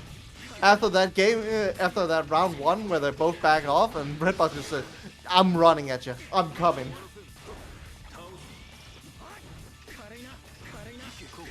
Thank you for the pause. Oh boy. Alright, spends the RC, try to get this route to regenerate the wife gauge. Nice and efficient by Panda. Good knockdown. CA is blocked. This is looking rough. Burst from Red Bar to stay alive. Ooh, the walk. Did he just walk up and throw? It's called Aura. I guess it is. It sure is. Corner situation here. Rolls out. That's unfortunate. Red Bar not covering that option. That was the biggest one button into overdrive, and just like that, it should be a hop, skip, and a jump. Let's see some more of Yep. Third Panda able to take the first game, the first tournament, sorry, of the World Serpent Championship here in Europe to begin with. Very, very well played. Complete dominance, honestly. I mean, yeah. I never doubted Sir Panda for a moment, and he seemed like he was in control for like almost every single game, except for like there was a few where it felt close. Yeah, like it was like Red Bar was almost running away with it. Red Bar almost ran away with it at the grand final set. Sir Panda X Kasi was definitely one of those. It was 0-2, but it was close. Oh yeah, for sure. That one looked like a struggle. It's just like one of those things like you just run and you pray that it works. Yeah. But yeah, we had some really, really good matches. If you didn't catch every match today, if you're in chat and you didn't catch all of them, definitely go back and watch some of them. Like I especially recommend watching out for Marco versus Don P. That was a really good one. Chikes versus Xkazi was also really good. Serpent Xkazi, really good as well. Basically any game with Ain away was also really entertaining. They were very fun games. And if I want to shout out a match, any match with Drave is a gem. All can I say? Drave Chikes, those guys have met multiple times. We only got one good set with Drave, but man, it's always fun to watch. Mm-hmm. Yeah. But yeah, that's about it from us today. Be sure to check out the rest of the World Serpent Championship. Next week, there will be the World Serpent Championship for the India plus C region. And that's on the 18th. So be sure to be on the lookout for that. And that same weekend, we also got that Japan bracket as well. That's going to be really nice to see. So that next week is going to be quite busy for BlazBlue. Yeah, absolutely. So yeah, be sure to look out for the rest of the World Serpent Championship series. It's gonna be great. It's all gonna be streamed by various people, all under the banner of Chick Sama. Thank you very much, Chick Sama, for hosting and putting together the World Serpent Championship this year. It has been very funny. But other than that, I think we have one last push for the match arena. If you guys want to support Sir Panda for what he did, if you want to support his war crimes next time, you can. It's not that bad, bro. It wasn't that bad this time. It wasn't bad this time. There was like one or two war crime situations. There was that walk-up taunt. You know, that was fucked up. The thing is, at the very end, I saw what he tried. He tried to purple throw him in the middle of that super. I know he did. I know this guy. Yeah. I mean, he didn't taunt, and that's enough to know that he went for a purple there. But yeah, Matcherino. Also, big shout out to Kaiden Books. We linked it plenty of stuff earlier. Be sure to check out that if you're looking for more light novel content. Much like BlazBlue. BlazBlue is also a light novel in a way, you know? Very fun. Yeah, I mean, Naruto is from a... What? Light novels, yeah. Yeah. Is that what you said? Either way, doesn't matter. Yeah. But yeah, check out that's about it for us today. If you want to check out me and more stuff I might be doing, you can check out my Twitter at Homborn. And if you want to check out that guy, what can I'm just some guy with some Ray guy on Twitter. I'm not that active there, but you know, I might come back. Yeah. All right, but that's about it for us. Thank you for joining us today. Have a good one, people. All right. Yeah, have a good weekend, everyone. Take over because I'm going to say that if you do wish to go over to some friends over on 956 Productions for some good old ACPR content, you can do so right here. Yeah. That being said, I might as well take over the outro. Thank you to everyone who's been participating today. It's been a great time as always. Now, yeah, as earlier said, Ray by left side, Homeball by my right side. Thank you to everyone who's been watching, and I will see you all next time. Bye. Bye-bye.